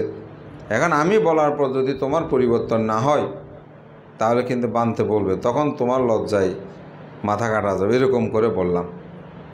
ঠিকই কিছুদিন পর দেখলাম সে পরিবর্তন হলো, এবং একদিন সে আমাকে বলেছে, বান্তে আসলে বান্তে আমাকে এই দায়িত্বটা দেওয়ার কারণে আমার জীবনের অনেক পরিবর্তন হয়ে গেছে। আমি ভাবি যে আমাকে এরকম একটা সাংগঠনিক দায়িত্ব দিল, যদি আমি এরকম করি তাহলে মানুষের ভিক্ষুরা আমাকে কি বলবে, তাহলে থাকে পরিবর্তন। এইভাবে হ্যাঁ, কিছু অপরাধ যেগুলো আপনার পরিবর্তন নাই, সেটা অবশ্য আমি মানব। সে ভিক্ষু যদি তার ভিক্ষুত্ব জীবনের রক্ষা করতে একেবারে না পারে, যেটা চারি স্তম্ভ আমি বলি, তাহলে সেটা পরিবর্তন। আমি তাল গাছ একটা তো মাথা যদি কেটে যায়, সে তাল গাছ তো আর সারাদিন সেখানে সার গোবর দিলেও সে তাল গাছ কি আর ভালো হবে? সে তো বেঁচে যাবে, পৌঁছে যাবে। তো ভিক্ষুদের সেরকম কিছু শীল আছে যেগুলো একজন ভিক্ষুর জীবনকে ধ্বংস, সেগুলো ছাড়া অন্যান্য বিষয়গুলো আসলে আমরা পরিবর্তন করতে পারি। কিন্তু সেটা না করে আমরা প্রতিনিয়ত ভিক্ষুর এমন তেমন এইভাবে যখন আমরা ভিক্ষু নিন্দা করি, সমনদেরকে নিন্দা করি, তখন তো তারা আসলে সহজেই প্রভুজ ধর্ম গ্রহণ করতে চাইবে না। কারণ আমি প্রথমেই বলেছি, ভিক্ষু নাগর সেন তিনি কিন্তু সর্ব দুঃখ থেকে মুক্তি লাভের জন্য ভিক্ষু হয়নি। তিনি নিজে বলছেন, মিলন্দ প্রশ্নে স্পষ্ট লেখা আছে, আমি প্রভু যে নিয়েছিলাম বুদ্ধের শিষ্যগণ শাস্ত্রজ্ঞ পণ্ডিত, তাদের থেকে সেই শিক্ষাগুলো নেওয়ার জন্য, অর্থাৎ তিনি তৎকালীন সময়ে শিল্প শিক্ষা করার জন্য সমন হয়েছেন। এটার অনেক কাহিনী আছে, আমি সেখানে যাচ্ছি না। কিন্তু পরবর্তীতে তিনি বুঝতে পারলেন, যার কারণে তিনি অরহত হয়েছিলেন। অরহত হওয়ার পরে তিনি বুঝতে পেরেছেন আসলে কেন তিনি প্রভু যে নিয়েছেন, ভিক্ষু হয়েছেন। সুতরাং আমাদের মধ্যে এই ধরনের কিছু ভিক্ষু থাকতে পারে, সমন থাকতে পারে, স্বাভাবিক। কিন্তু দেখা গেছে যে তাদের অতীত পুণ্য, অতীত জন্ম জন্মান্তরের পারামি তাদেরকে পবিত্র ভিক্ষু জীবন অতিবাহিত করেছে। আমার এক পরিচিত, উনি শিবর ছেড়ে চলে যাবেন, তো পটিয়া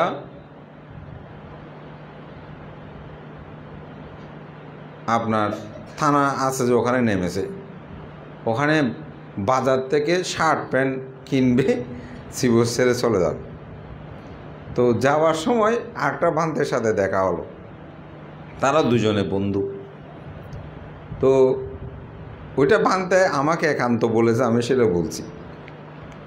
তো বলে যে কী জন্য আসছো, তুমি হঠাৎ থাকবো না আর চলে যাব, আমি শিব ত্যাগ করার জন্য শার্ট প্যান্ট কেনার জন্য এসেছি। তো বলে যাচ্ছে শার্ট প্যান্ট কিনবো, চলো আগে এখানে বসে একটু চা খাই। তো বসে চা খেয়েছি, দেখা গেল সত্যি সত্যি তিনি কাপড় শার্ট প্যান্ট কিনে শিবর ছেড়ে দেওয়ার জন্য এসেছে। তো বলতে কি সত্যি সত্যি তুমি কাপড় ছেড়ে দেবে, চিবর ত্যাগ করবে? বলে যে হ্যাঁ চিবর ত্যাগ করবো, আর থাকবো না, এই সমাজ ভালো রাখতে না, অনেক দিন থেকেছি, অনেক কিছু করেছি, এমনি কিছু একটা করে খেলো অনেক ভালো, এত কথা কে শুনবে এসে বলতেছে। বলছে না না ভাই চিবর ত্যাগ করে, কতজনের কথা বলে এত চিন্তা করার কী আছে। তো ওনাকে ডেকে ওনার বিহারে নিয়ে গেল। বিহারে নিয়ে গিয়ে বলো যে ঠিক আছে অসুবিধা নেই, তুমি কয়েকদিন থাকো, সারবে যে খাবারও কিনবি, এরকম বলে ওনাকে বুঝিয়ে 2-3 দিন পরে আবার ওনাকে বিহারে পাঠিয়ে দিল। বলে পরশু দিন ফাং আছে, ওই ফাংটাকে সেই করে করে 2-3 দিন রাখার পর বিহারে পাঠিয়ে দিল। এখন আমি নাম বলছি না, এগুলো খুব পরিচিত ওনারা। তো এখন যিনি কাপড় শিবর ত্যাগ করার জন্য, প্রভু যে ত্যাগ করার জন্য বাজারে গিয়েছে শার্ট প্যান্ট কিনবে, সে এখনও ভিক্ষু, মস্তবীর হয়েছে, অনেক বড় বিহারের একজন অধ্যক্ষ। আর যিনি তাকে আটকিয়েছিল মানে শিবর ত্যাগ না করার জন্য, তিনি এখন শিবর ত্যাগ করে বিয়ে শাদী করে সংসারী হয়ে আছে। এখানে কোনো মিথ্যা নয়, এটা আমি নামও বলতে পারবো। তবে আমাদের তো উদাহরণ দরকার, শিক্ষা। অর্থাৎ প্রভুর যে ধর্ম, এটি অতীব দুর্লভ, এটি এত সহজ নয়। আমাদের শ্রদ্ধেয় দ্বাদশ সঙ্গরাজ ডক্টর ধর্মসেন মহস্তবের মধ্যে একটি কথা আমার এখনও মনে পড়ে। বলছে আমি যে তখন কিন্তু তিনি সম্ভবত উপসঙ্গরাজ অথবা সঙ্গরাজ হবে, কিন্তু উপসঙ্গরাজদের এটা নিশ্চিত, হয়তো সঙ্গরাজও হতে পারে। তা আমাদের সামনে উনি বলতেছিলেন, বলছে এই শিব নিয়ে যে আমি মরতে পারবো তার কোনো হিসাব নাই, ঠিক নাই, নিশ্চয়তা নাই।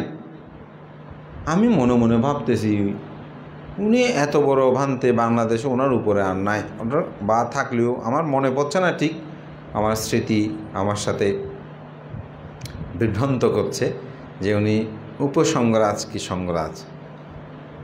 অথচ উনি বলছেন যে আমি এই চিবর গায়ে নিয়ে মরতে পারি কি না জানি না, এটা আমার অতীত পুণ্য থাকলে পারবো। কেন এই কথা বলেছেন আমি সেদিন এই মহাজীবনের মহাপুরুষের বাক্য উপলব্ধি করতে পারি নাই। পরে আমি ভেবেছি কেন, কারণ তিনি যদি হঠাৎ পাগল হয়ে যায়, তো পাগল হয়ে গেলে তো ওনার শিবর স্বাভাবিকভাবে থাকবে না, ঠিক না? এত সহজ নয়। তো এই প্রভুজ্য ধর্ম, প্রভুজ্জিতদের নিয়ে আমরা অনেকেই বিভিন্ন কটূক্তি করি, বিভিন্ন অপবাদ দিই, মিথ্যা কথা বলি, কোনো একটা হিংসাবশত তাকে কীভাবে অপদস্থ করব, কিভাবে তাকে বিহার থেকে বিতাড়িত করব, বিভিন্ন ধরনের অপবাদ আমরা দিয়ে থাকি। কিন্তু আমাদের বোঝা উচিত ব্রহ্মচারীর, একজন ভিক্ষুর, একজন সমন সম্পর্কে অপবাদ দিলে তার যে মহাকর্ম বিপাক ভোগ করতে হয়। আপনারা অনেকেই অম্রপালির কথা শুনেছেন, ঠিক না? কেন সেই গৌণিক বৃত্তি করেছে, তার কর্মবিয়োগ, উৎফলাবর্ণের কথা শুনেছেন, কেন এদের কর্ম, এগুলো কেন সৃষ্টি হয়েছে? সামান্য এক চৈত্যের মধ্যে এরকম সংক্রমণ করতেছে। তা এভাবে হাসি দিয়েছে যে ওখানে থুথু পড়েছে এরই।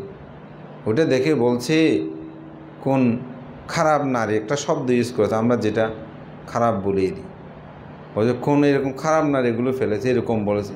কিন্তু যিনি সংক্রমণ দিচ্ছেন তিনি মার্গ জ্ঞানলাভী ছিলেন। এরকম কুটু বাক্যের দ্বারা জন্মান্তরে তাকে সে খারাপ নারী হিসেবে চিহ্নিত হতে হয়েছে। কর্মের বিপাক। এরকম অনেক সময় একটি বিহারে ভিক্ষুকে কীভাবে দৌড়াবো, নারী একটা লাগিয়ে দেবে, অর্থবিত্ত একটা অপবাদ দিয়ে দেবে, যে কোনো প্রকারে ভিক্ষুটাকে কীভাবে অপদস্থ করব।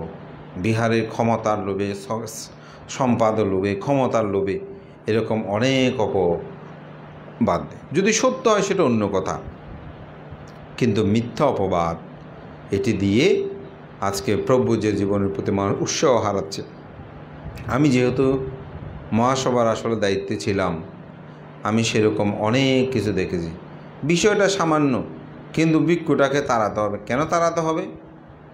ভিক্ষুর কাছ থেকে কিছু টাকা নিয়েছে, এখন ভিক্ষু টাকাগুলো কষতেছে, আমার টাকাগুলো ফেরত দাও বলছে, দিয়ে দেবে বলে বলে ঠিকমতো দিচ্ছে না। তো এখন সে একটু চাপ দিচ্ছে, তো চাপ দিচ্ছে আর কী করবে। এখন ভিক্ষুকে দূরেতে পারলে তো আর তিনি এসে টাকা খুঁজতে পারবে না। মিথ্যা অপবাদ দিয়ে দিল। আমার এক শিষ্যের মতো, যদি না আমার শিষ্য ছিল না, মানসিক রোগী করে ফেলছে, এখন ঘরে থাকে সেই। আমি তার দুটি ঘটনা দেখেছি। বলতে আমার কোনো বাঁধা, আমি একবার লিখেছিলাম, আমাদের ফজলুল করিম আছে না, উনি বিহারে কিছু ফ্যান দান করেছিল। তো আমার পরিচিত ভিক্ষুটাও ফ্যান আনতে গেছে, ওখানে সব বান্ধেদের ডেকে বিহার ভিত্তিক ফ্যান দিয়েছে, এরকম সিলিং ফ্যান। তো ফ্যানটা নিয়ে আস্তে আস্তে সব আসা রাত হয়ে গেছে। তো যে উপাসক সাথে ছিল তার হাতে ছিল। তো বান্ধবকে বলতে এখন অনেক রাত হয়ে গেছে, আপনি বিহারে চলে যান, আমি বাড়িতে ফ্যান আমি কালকে নিয়ে যাব। তো এখন একসাথে গিয়েছে। তো ফ্যানটা আমাকে দেন, আর বানতে কেন আনবে, সকাল উনি নিয়ে আসবে, বিয়ার জন্য ফ্যান দান করেছে, সমস্যা কি। তো এখন সে বিহারে চলে গেল। এখন তারপরের দিন গেল, 2 দিন গেল, 1 সপ্তাহ গেল, ফ্যান নিয়ে আসেন। উনি এমনি বিহারে আসেন, বলে যে বসক ফ্যানটা তো এখনও আনেন নাই, ফ্যানটা লাগালে তো ভালো হতো, হয়তো বান্ধে নিয়ে আসবো।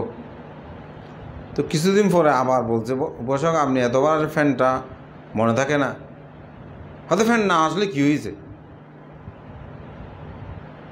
তো এখন স্বাভাবিক বানতে উনি বলছে, কেন ফ্যান কি আপনাকে দিয়ে ফ্যান বিহারের জন্য যে আপনি বিহারে কেন ফ্যান আনবেন না।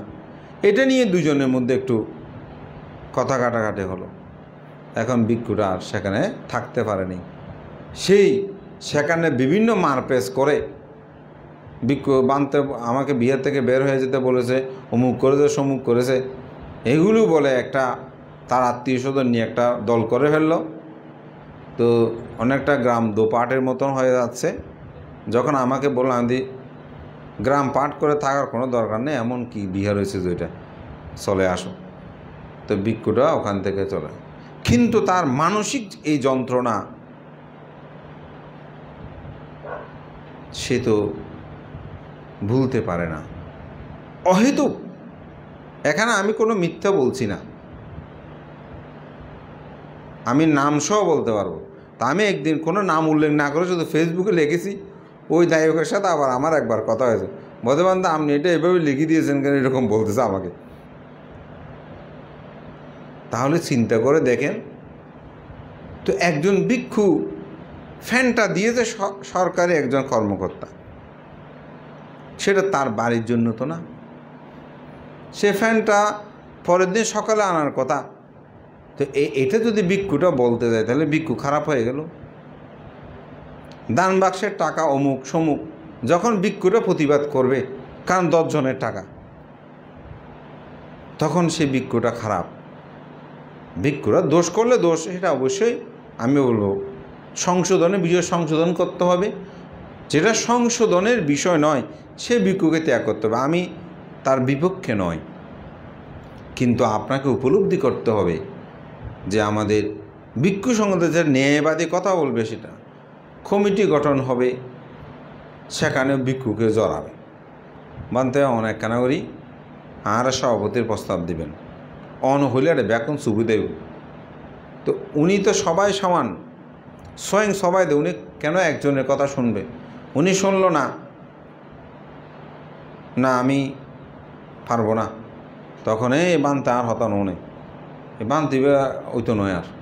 তখন ভিক্ষু তো এখান থেকে ওখানে, এখান থেকে ওখানে সবাই তখন ভিক্ষু মানসিকভাবে। সেদিন আমাকে কে বলল, আমাদের জ্যোতিষেন একটা প্রাসঙ্গিকতা, আমরা আমার ধর্ম আচার্য উপাধির পাশে, সে আমাকে বলতেছে বানতে ইয়ারা বড়ুয়ার বানতে বেশিরভাগ মাথা খারাপ হয়নি মরেছে বইরি। সেই তো বলেছে, আমি চিন্তা করতেছি হ্যাঁ যে আসলে সে ঠিক বলেছে। কারণ মানসিক, শুধু আপনি শারীরিক আঘাত শুধু নয় তো, মানসিক আঘাত এটাও কিন্তু মানুষকে ক্ষতি করে।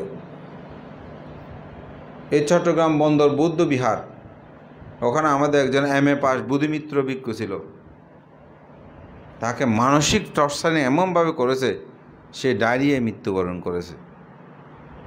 তখন আমি সম্পাদক অনেক সংগ্রাম করেছি সেটা নিয়ে।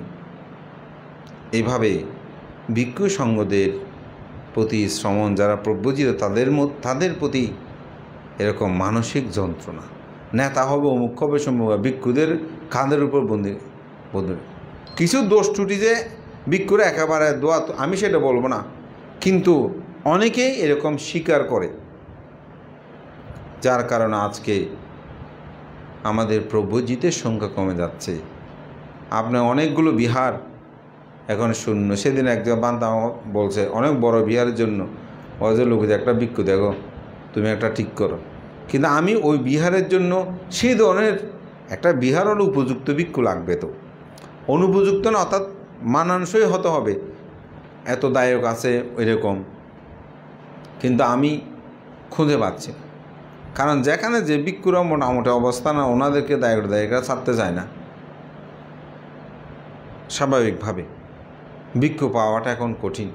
আমাদের যারা শিষ্যমণ্ডলী আছে এদেরকেও আমরা অনেক সময় বুঝাতে পারি না, কারণ ওরা তো আমার সান্নিধ্যে আছে, আমি আর ভালো মন্দ তারা দেখছে না। যখন আমার নামে দুর্নাম করে মুখ করে, আমার শিষ্য একটা তো আমাকে বলেই দিয়েছে, বলতে পারতে কীভাবে থাকবো, আপনাকে তো আমরা কাছ থেকে দেখতেছি, আপনার নামে পর্যন্ত এরকম বলতেছে, এগুলো তো আমাদের সহ্য হয় না, আমরা বুঝি না কে কীরকম। তাদের উৎসাহ হারিয়ে ফেলছে। তো এটা থেকে আমাদের উত্তোলন হতে হবে। আবার দায়িকরা শ্রদ্ধা করে না সেটা আমি বলবো না, কিছু কিছু শ্রদ্ধা আমাদের ভিক্ষু জীবন, প্রব্রজ জীবনকে কিন্তু উৎসাহিত করে। যেমন আমি কিছুদিন আগে আমার NID কার্ডে একটা ভুল ছিল, তো এটা সংশোধনের জন্য আমি দিয়েছিলাম। তো ওখানে একজন কর্মকর্তা, ওনার মধ্যে প্রিয়রঞ্জন বড়ুয়া, ঢেমসা বাড়ি ওনার, খুব ধার্মিক ওনার। তো আমি ওনাকে ফোন দিলাম, উনি আমাকে কার্ডটা হওয়ার পরে ফোন দিয়েছে, তো বলে যে হোয়াটসঅ্যাপে দিয়েছেন। তো আমি সেদিন 5টার দিকে আমার গুরুভান থেকে কিছু টাইলস নেওয়ার জন্য আমাদের কমিটির মানুষও আসছিল, তাই বললাম এই পাশে এসেছে ওনাকে একটু ফোন দিই। তো বলে যে ভান্তে হ্যাঁ, আমি বললাম উপাসক আপনি কত বলবো ভান্তে, আমি 7টা পর্যন্ত থাকবো। হ্যাঁ ঠিক আছে, আমার এখানে কিছু কাজ এগুলো শেষ করে আমি আসবো। তা আমি ঠিক ওনার ওখানে যাচ্ছি, সে মুহূর্তে উনি আমাকে ফোন দিল, বলতে ভান্তে আপনার কাজ শেষ হয়েছে? হ্যাঁ আমি তো আপনার এখানে আসতেছি। তো বলে যে ভান্তে আসলে আমি নিয়ে যেতাম, ঠিক আছে আপনি যখন আসতেছেন। বোধহয় উনি ভালো পোস্টে আছেন, উনি দারোয়ানকে বলে দিল, দারোয়ান আমাকে দেখার সাথে সাথে সালাম দিয়ে সে ঢুকালো। উনি 3 তলা থেকে খালি পায়ে হেঁটে নিচে এসেছে এই নির্বাচন কমিশনার অফিসের ওখানে, খালি পায়ে। আমি এটা পরে লক্ষ্য করলাম, প্রথমে আমি দেখিনি, খালি পায়ে নিচে এসছে, এসে আমাকে হাত জোর করে এই উপরে 3 তলায় নিয়ে গিয়ে চেয়ারে বসালো, বসিয়ে কুশলাকুশল বিনিময় একদম লুটিয়ে পড়ে আরও 3 জন কর্মচারী বড়ুয়া ছিল, ওনারা সহ আমাকে বন্দনা করে পানীয়র জন্য প্রার্থনা করলেন। তা বললাম বসক, একটু তাড়া আছে, পানীয় কোনো আর খাবো না। তো উনি পানীয় ব্যবস্থা করে রেখেছে, ওগুলো আবার প্যাকেট করে দিল দেখলাম। তারপর এনআইডি কার্ডটা দিল, আমাকে বন্দনা জানালো। আবার এই খালি পাইয়ে এসে, অথচ একটা সরকারি অফিস সেখানে। তো সন্ধ্যাকালীন একটু মানুষজন ছিল না, বা ওনারা হয়তো এক্সট্রাভাবে কাজ করছে, আমাকে গাড়িতে তুলে দিয়ে আমি তখন লক্ষ্য করলাম যে উনি খালি পা, আমাদেরকে আগু বাড়ি দিল। এই সম্মানগুলো যখন আমরা পাই, স্বাভাবিক ভিক্ষু জীবনের প্রতি সমন্য জীবন যারা, তারা উৎসাহিত লাভ করে। আমি আজকে ভিক্ষু বলে, যেমন আমরা কোনো ডাক্তারের কাছে যখন যাই, কোনো সময় কোনো ডাক্তার আমার জানা মতে কোনো ভিক্ষু থেকে একটা ফিস নেয় নাই, বরঞ্চ আপনি বিভিন্ন পরীক্ষা নিরীক্ষার জন্য ডায়াগনোসিস সেন্টারগুলো সর্বোচ্চ তারা পার্সেন্টেজ দেয়। তখন আমাদের মধ্যে একটা উৎসাহ জাগে, আমি আজকে ভিক্ষু বলে আমাকে এরকম তারা সম্মান করছে। অনেক সময় গাড়িয়ে গেলে, কোথায় গেলে দেখতাম যে অনেকে ভাড়া দিয়ে দিচ্ছে, এটা উৎসাহ মানুষ লাভ করে। আমার এখনও মনে পড়ে, উনি প্রয়াত হয়েছেন আমাদের দেবপাড়ের মধ্যে, উনি তালুকদার, আমার নামটা ঠিক মনে পড়ছে না। তো উনি গাড়ি করে যাচ্ছেন, আমি দেবপাড়ের চট্টগ্রাম কলেজে মুখে নেমে ওখানে হেঁটে যাচ্ছি। তো উনি গাড়িটা থামিয়ে বলে যে বানতে আপনি বিহারে যাচ্ছেন? আমি হ্যাঁ। বর্তমান তো উঠেন আমার হাতে, না কাছে তো আমি হেঁটে যাব। অথচ আমাকে চিনেন, আমি তখন নবীন ভিক্ষু। বলেছে না না বানতে আপনি উঠেন না। তখন উনি গাড়িটা খুলে আমাকে সামনের সিটে বসালো, ওনার পরিবারও ছিল, তো উনি পিছনে গিয়ে বসলো। তখন আমি তো নবীন, আমাকে চেনেও বা কয়জনে, এখন হয়তো অনেকে চেনেন। আমাকে একেবারে দেবপাড়ে নিয়ে গিয়ে উনি তো আতায় নেমে দরজা খুলে দিল। আমার মনে মনে আনন্দ লাগলো, হ্যাঁ আমি আজকে ভিক্ষু বলে এই উপাসক। আমার ওখানে গিয়ে দেখি ওনার বেশ সমাদর, ওখানে বক্তব্য দিচ্ছে, ওনাকে এরকম সম্মাননা দিচ্ছে। আরে এত বড় একটা গুণী মানুষ আমাকে তো এরকম সম্মানিত করেছে, হ্যাঁ আমাদের ভিক্ষু হলে কত সম্মান। তখন ভিক্ষুটা একটা প্রেরণা লাভ করে আনন্দ। আমার ব্যক্তিগত অভিজ্ঞতা থেকে বলছি, দেশে বিদেশে যেখানেই গিয়েছে সম্মান যখন লাভ করেছে, স্বাভাবিক ভিক্ষু জীবনের প্রতি দায়বদ্ধতা আরও বাড়ে। আমরা তো পারি একজন ভিক্ষুকে সেরূপ যথার্থ সম্মান করে তাকে উৎসাহিত করা, তাকে এগিয়ে নেওয়ার জন্য আমি মনে করি তাকে প্রেরণা দেওয়া। কিন্তু আমরা সেটা না করে প্রতিনিয়ত যদি তুচ্ছ তাচ্ছল্য করি, অমুক করি সমুক করি, তখন তো স্বাভাবিকভাবে, হ্যাঁ ব্যক্তিবিশেষ যদি কেউ, আপনি ব্যক্তিবিশেষ বলতে পারেন, এগুলো যদি আপনি ফেসবুকে ওখানে লেখালেখি করেন, প্রতিনিয়ত নিন্দা করেন, তাহলে তো অপররা শ্রদ্ধা হারাবে এবং অপরের মধ্যে সেটা ধারণা উৎপন্ন হবে, তাতে আমাদের সমাজ সধর্মের পরিহানি হবে। আপনি নিন্দা, শুধু আমাদের কথা কি বলবো, এখন বুদ্ধের কথা কেউ অনেকে উলট পালট করে, বুদ্ধ এটা বলে নেই, এমন বলে নেই, তেমন বলে নেই বলে মানুষের মধ্যে বিভ্রান্তি সৃষ্টি করছে। এটা বুদ্ধের কথা নয়, এটা বুদ্ধ এই কথা নেই। বুদ্ধ, আপনি যেটা বুদ্ধের কথা বলছেন সেটা আপনি কিভাবে জানেন? আপনি অন্যটা বুদ্ধের কথা নয় বলেন। এইভাবে এখানে শুধু দায়ক না, ভিক্ষুও জড়িত। এক ভিক্ষু আরেক ভিক্ষুকে বাধা প্রদান করা, এক ভিক্ষু আরেক ভিক্ষু নিন্দা করা, এগুলোতেই আমাদের সমাজে আজ প্রব্রজিত কেউ হতে চাচ্ছে না। সবাই প্রব্রজ্য বিমুখ হয়ে পড়েছে। এর থেকে আমাদের উত্তোলন দরকার। তো যাই হোক, আমার বিষয়টা আজকে সেজন্য বলেছি প্রব্রজ এবং বর্তমান প্রসঙ্গ। আমাদের বর্তমান সময়ে আমাদের সেই চিন্তা চেতনা হতে হবে, উৎপন্ন করতে হবে। এখন তো আমাদের পরিবারগুলোতে ছেলে মেয়ের সংখ্যা কম, একটা দুটা ছেলে, তারও বর্তমান উগ্র হওয়া, উগ্র মাইয়া হারে প্রব্রজিত, বা দুয়োর হতবান দুয়ো হওয়া না, হ্যাঁ এভাবে। তাহলে আমাদের শাসন সদ্ধর্ম কীভাবে রক্ষিত হবে? এটি রক্ষা করার জন্য আমাদের সকলকেই অবশ্যই আমি বলবো সচেতন হওয়াটা দরকার। যদি আমরা সচেতন না হই তাহলে কিন্তু আমাদের শাসন সদ্ধর্ম রক্ষা করাটা খুব কঠিন হয়ে পড়বে। তো আমি অনেক আজকে অপ্রিয় সত্য কথা বললাম। বাস্তবিক পক্ষে কারো কোনো রূপভাবে হিংসা বিদ্বেষাপন্ন হয়ে নয়, আমি আমার অভিজ্ঞতা চিন্তা চেতনা থেকে আমি এই কথাগুলো উপস্থাপনা করেছি, যাতে আমাদের সমাজে যারা প্রবুদ্ধ হয়েছেন, যারা বিজ্ঞ হয়েছেন, তাদের প্রতি যেন আমরা গৌরবশীল হই, আমরা যেন শ্রদ্ধাশীল হই।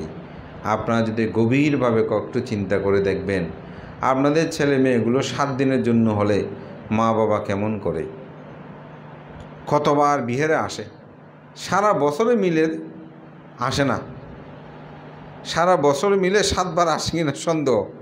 কিন্তু এই 7 দিনে সকালে, দুপুরে, রাত্রে 10টা বাজলেও যায় না,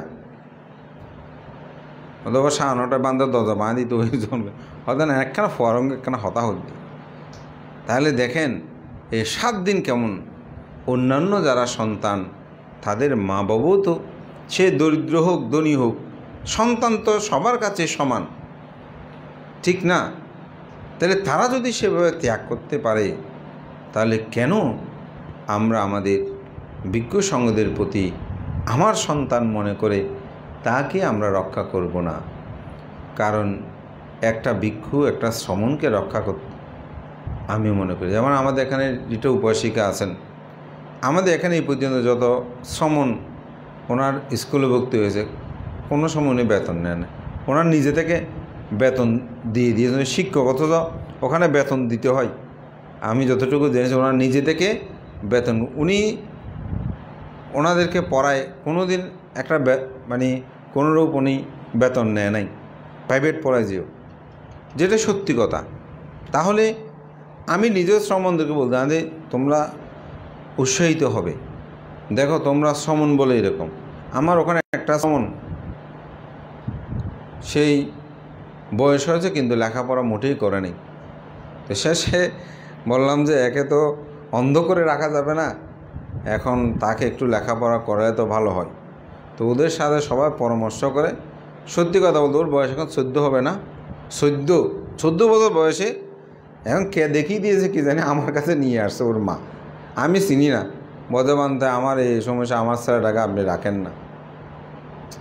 এখন আমি বললাম আমার এখানে ছেলে এখন অনেক বেশি হয়ে গেছে, তো আচ্ছা। তো তাকে যখন পড়াতে বসলাম, দেখি যে সেই মানে স্বরবর্ণ ব্যঞ্জন বর্ণই চিনে না। আরে এত বয়স!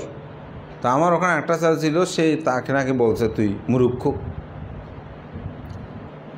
এখন ও এই মূর্খের দুজনের মধ্যে একেবারে মানে হাতাহাতি হওয়ার মতন অবস্থা। তা আমি ডাকলাম, ঘটনা কি?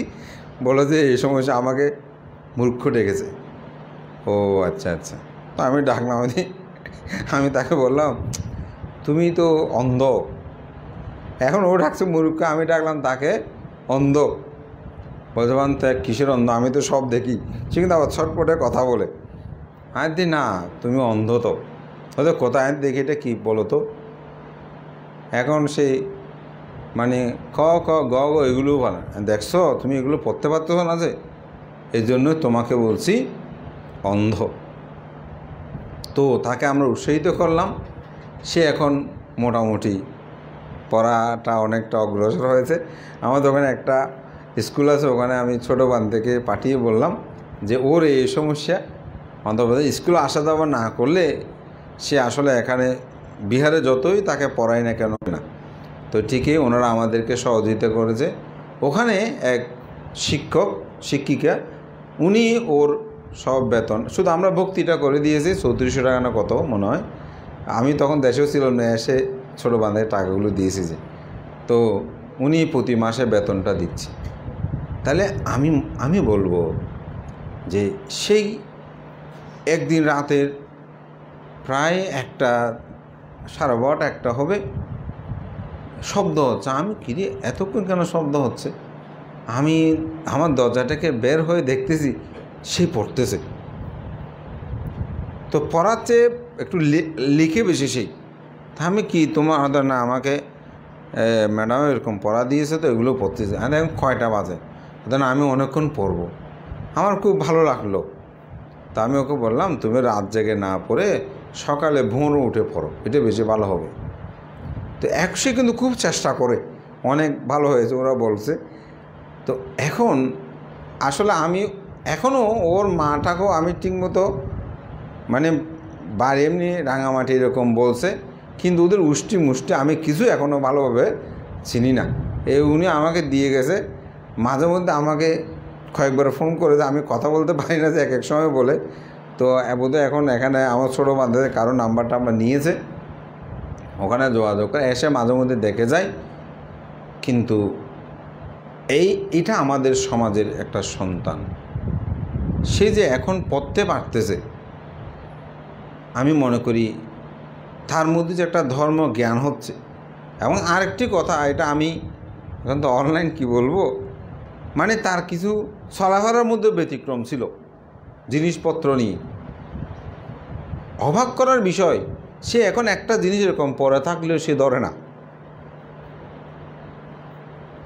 এরকম পরে থাকা কোনো মা তাকে বুঝিয়েছে যে এটা যদি করো এমন হবে, এটা করলে এমন হবে, এরকম তুমি চুরি করিও না, তুমি এরকম মিথ্যা বলবে না, এটা করবে না। তাহলে সেই যদি বিপদগামী হয়ে যেত, তাহলে আপনার আমার সম্পদগুলো সব হরণ করতো না বড় হলে সেই। কিন্তু তাকে যে আমরা বুদ্ধ জ্ঞান দিয়ে তার মধ্যে যে একটা পরিবর্তন এসেছে, পরে কী হয় আমি জানি না, কিন্তু আজকে দিন পর্যন্ত আপনি যদি তার সামনে টাকা পড়েও থাকে সে নেবেন। আমরা পরীক্ষা করেছি, সে তার যে একটা পরিবর্তন হয়ে গেছে, এটি তো একটি আমাদের সমাজের জন্য। সে যদি চিবোধ ছেড়ে চলেও যায়, সে সৎ পথ থেকে যাবে, তো সমস্যা কোথায়? একজনের তো তাকে সমস্ত কিছু বহন করতে হচ্ছে না। তো সমাজটাকে পরিবর্তনের জন্য আমাদের সবার তো সহযোগিতা দরকার। আজকে যে আমরা ভিক্ষু শ্রমণ এখানে, আজকে ওরা 10 জন আছে, আমরা বোধহয় সকালবেলা আমরা 20 জন এখানে সহিং খেয়েছি, দান করেছেন। আপনারা দান করেছেন মধ্যে সমাজটা আজকে ভিক্ষু সংঘরা শাসন সঙ্গে কাজ করছে, সমাজের জন্য হিত হচ্ছে। আমাদেরকে সেই বৃহৎ বিষয়গুলো তো চিন্তা করতে হবে। যাই হোক, আমি অনেক অপ্রিয় কথা হয়তো এখানে বলেছি। দেশনাটা আমি সাধারণত কাউকে হেয় প্রতিপন্ন করে করি না, কিন্তু যেহেতু প্রাসঙ্গিক বর্তমান, তা আমি সবার কাছে আহ্বান থাকবে, আমরা যেন ভিক্ষু সংঘদেরকে বিপরীতমুখী মনে না করি। তারা আমাদের সমাজের একটি অংশ, তাদের শাসন সদ্ধর্মের জন্য তারা নিবেদিত। এবং এদেশে যদি ভিক্ষু সংঘ না থাকে, এই ধর্মটা রক্ষা করা কখনো সম্ভব হবে না। আবার দায়কগণ যদি পৃষ্ঠপোষকতা না করে আমরাও কীভাবে রক্ষিত হব? তাই সবার মঙ্গল সুখ কামনা করে পুণ্যদান করছি। আমার অনেকগুলো বিষয় আসলে আজকের আলোচনায় থাকলেও আমি সেটা আলোচনা না করে সময়ের প্রতি দৃষ্টি রেখে, এরপরে যেহেতু সমবেত প্রার্থনা আছে, এমনি সময় পার হয়েছে, আমার কথা দীর্ঘ আপনাদের সকলের মঙ্গল সুখ কামনা করে, সকলে উত্তর শ্রীবৃদ্ধি কামনা করে, প্রভু যে জীবনের প্রতি যেন সবার মধ্যে উৎসাহবোধ উৎপন্ন হয়।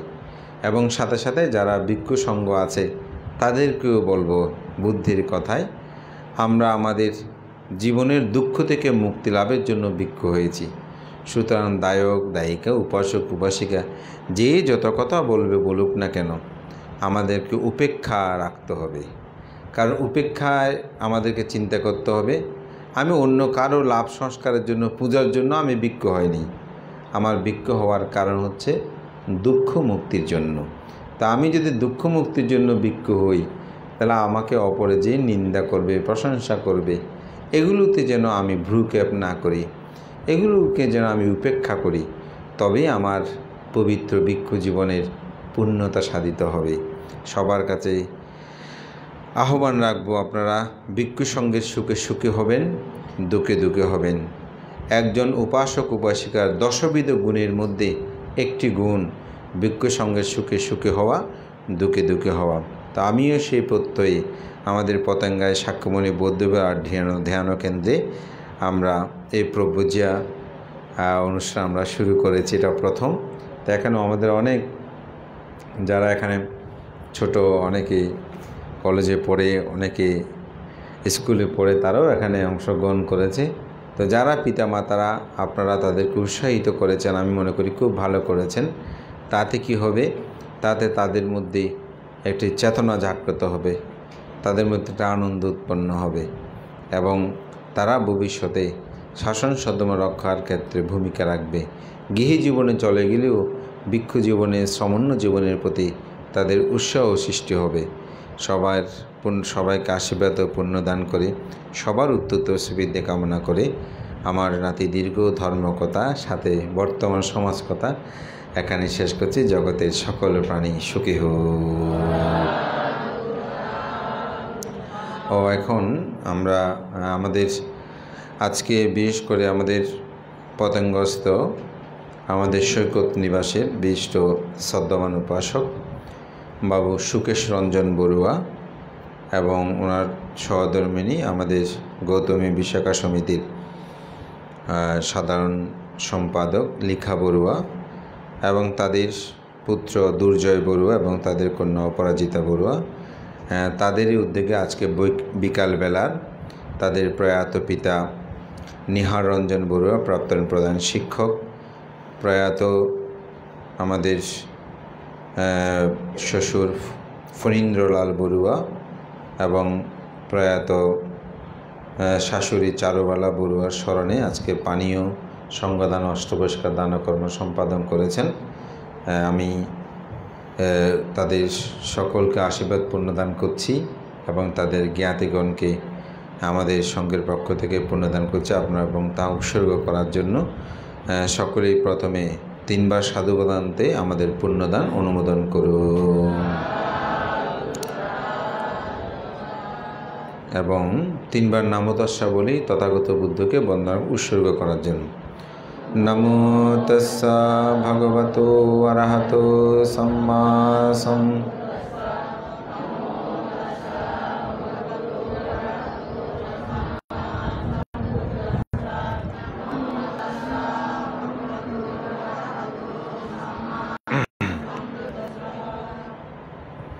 ময়ং ভন্তে সংসারকান্তরুং দুঃখাতো মোচনোত্থয়া নিব্বানং সচ্চীকরণত্তয়া ইমাং গীলনা পাস্যয়া বেসজ্জা সাহা অট্টপরিক্ষারং ভিক্ষু সংঘস্য দানং দেমা পূজেমা দ্বিতীয়ম্পি ইমাং গীলনা পাস্যয়া বেসজ্জা সাহা অট্টপরিক্ষারং ভিক্ষু সংঘস্য দানং দেমা পূজেমা তৃতীয়ম্পি ইমাং গীলনা পাস্যয়া বেসজ্জা সাহা অট্টপরিক্ষারং ভিক্ষু সংঘস্য দানং দেমা পূজেমা পূজেমা পূজেমা।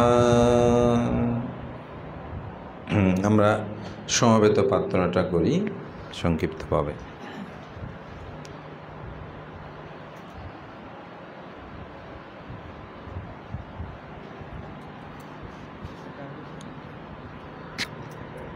তোমরা সবাই এক অংশ করো,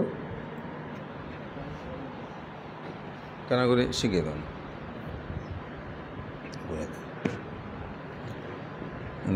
ইয়া করে দিত ঠিক করে দিত না। হ্যাঁ, একটু গিয়ে শ্রমণদেরকে বন্দনার সময় এক অংশ করতে হয়, কেমন?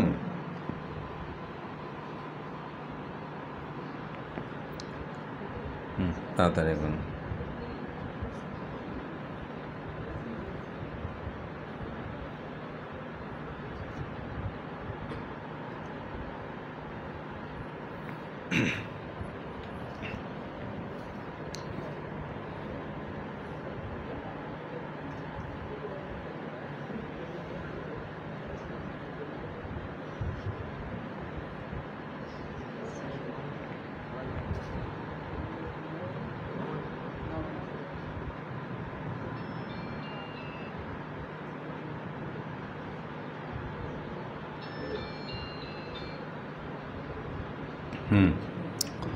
नमो तस्स भगवतो अरहतो सम्मा सम्बुद्धस्स नमो तस्स भगवतो अरहतो सम्मा सम्बुद्धस्स नमो तस्स भगवतो अरहतो सम्मा सम्बुद्धस्स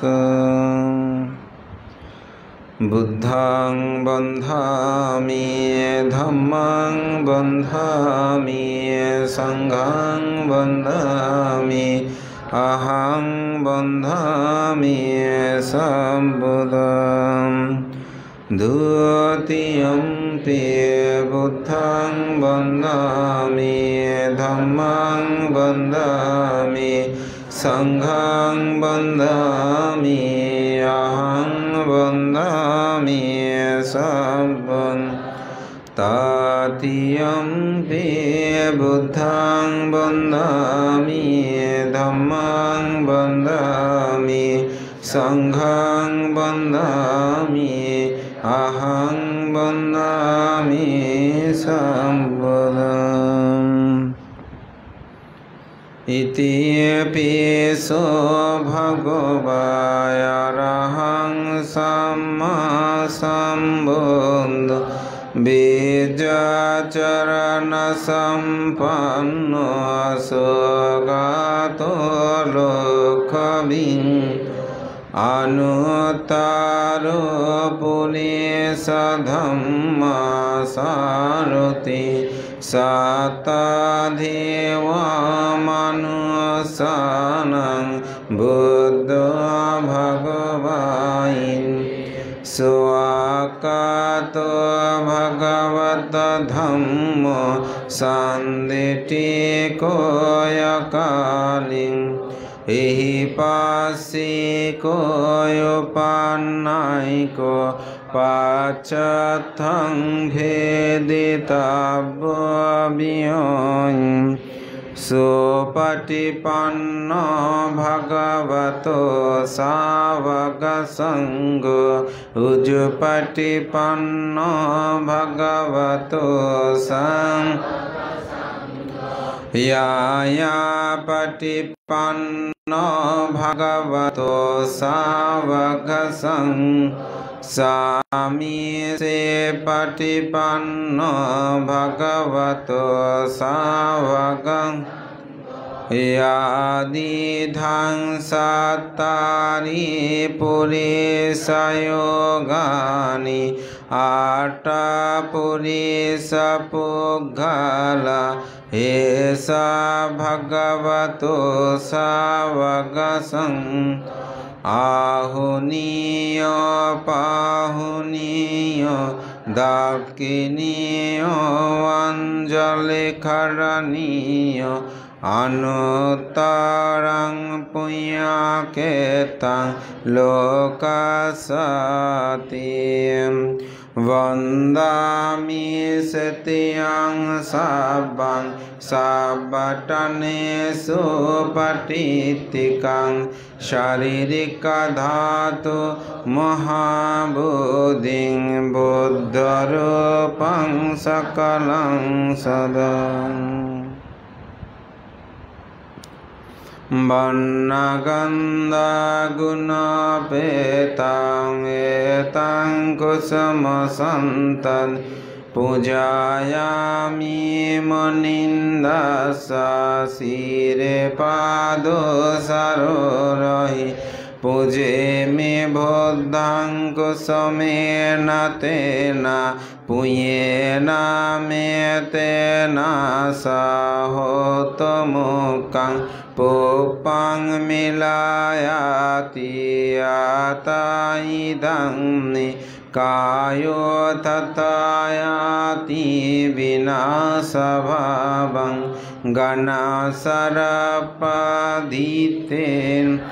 दीपेन तमदंसिनं त्रिलोकाधिपं सम्बुद्धं पूजयामि तमुं गन्धसंवारयुक्तेन धूपेन सुगन्धि पूजाय पूजनीयन्तं पूजभाजनमुक्तम् आदिवासितो न वन्ते पानीयं परिकपिन् अनुकम्पं उपाधाय पटिगन्नातमुम्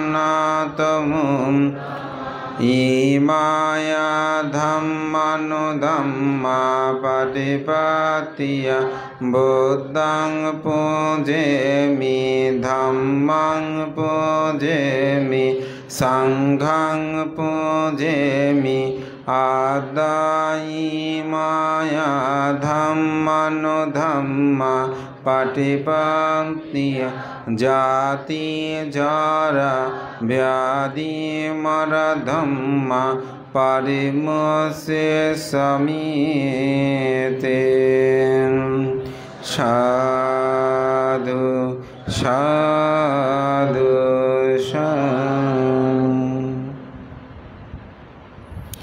कायेन वाचा चित्तेन प्रमादेन मया कं आचार्यं कममे भन्ते भूरिपय्या तथागत कायेन वाचा चित्तेन प्रमादेन मया कथं आचार्यं कममे धम्मो सन्दिटिको यकन् कायेन वाचा चित्तेन प्रमादेन मया कथं आचार्यं कममे संगो सुपटिपन्नो अनुत्तरो।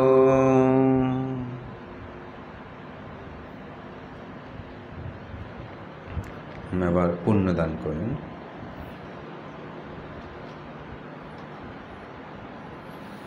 জগরত্ন পুণ্যদান।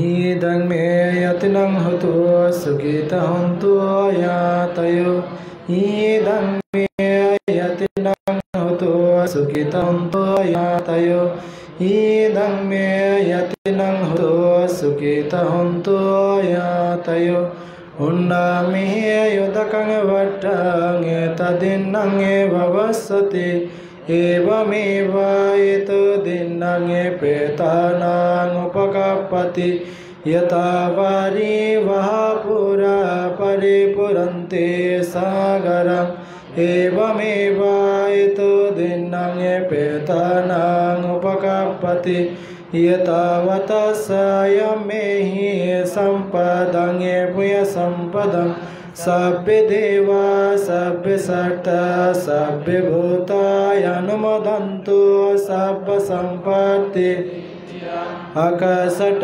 सबुम्मट देवनागः महेतिका पूयन्तं अनुमोदित्वा शिलं रक्षन्तु बुद्धशासनं शिलं रक्षन्तु बुद्धदेशनं शिलं रक्षन्तु मं परम् इमेन पुण्यकम्मेन मामे बाला समागमो सतं समागमो होतु यावनिब्बहानपच्चिया इदं मे पूयं असवक्कया बहं होतु इदं मे पूयं निब्बनस्स पस्सयो होतु सभ्ये सत् सुखिता हन्तु सर्वदुःखा विनश्यतु भवतु तिष्ठन्तु ते साधु साधु साधु।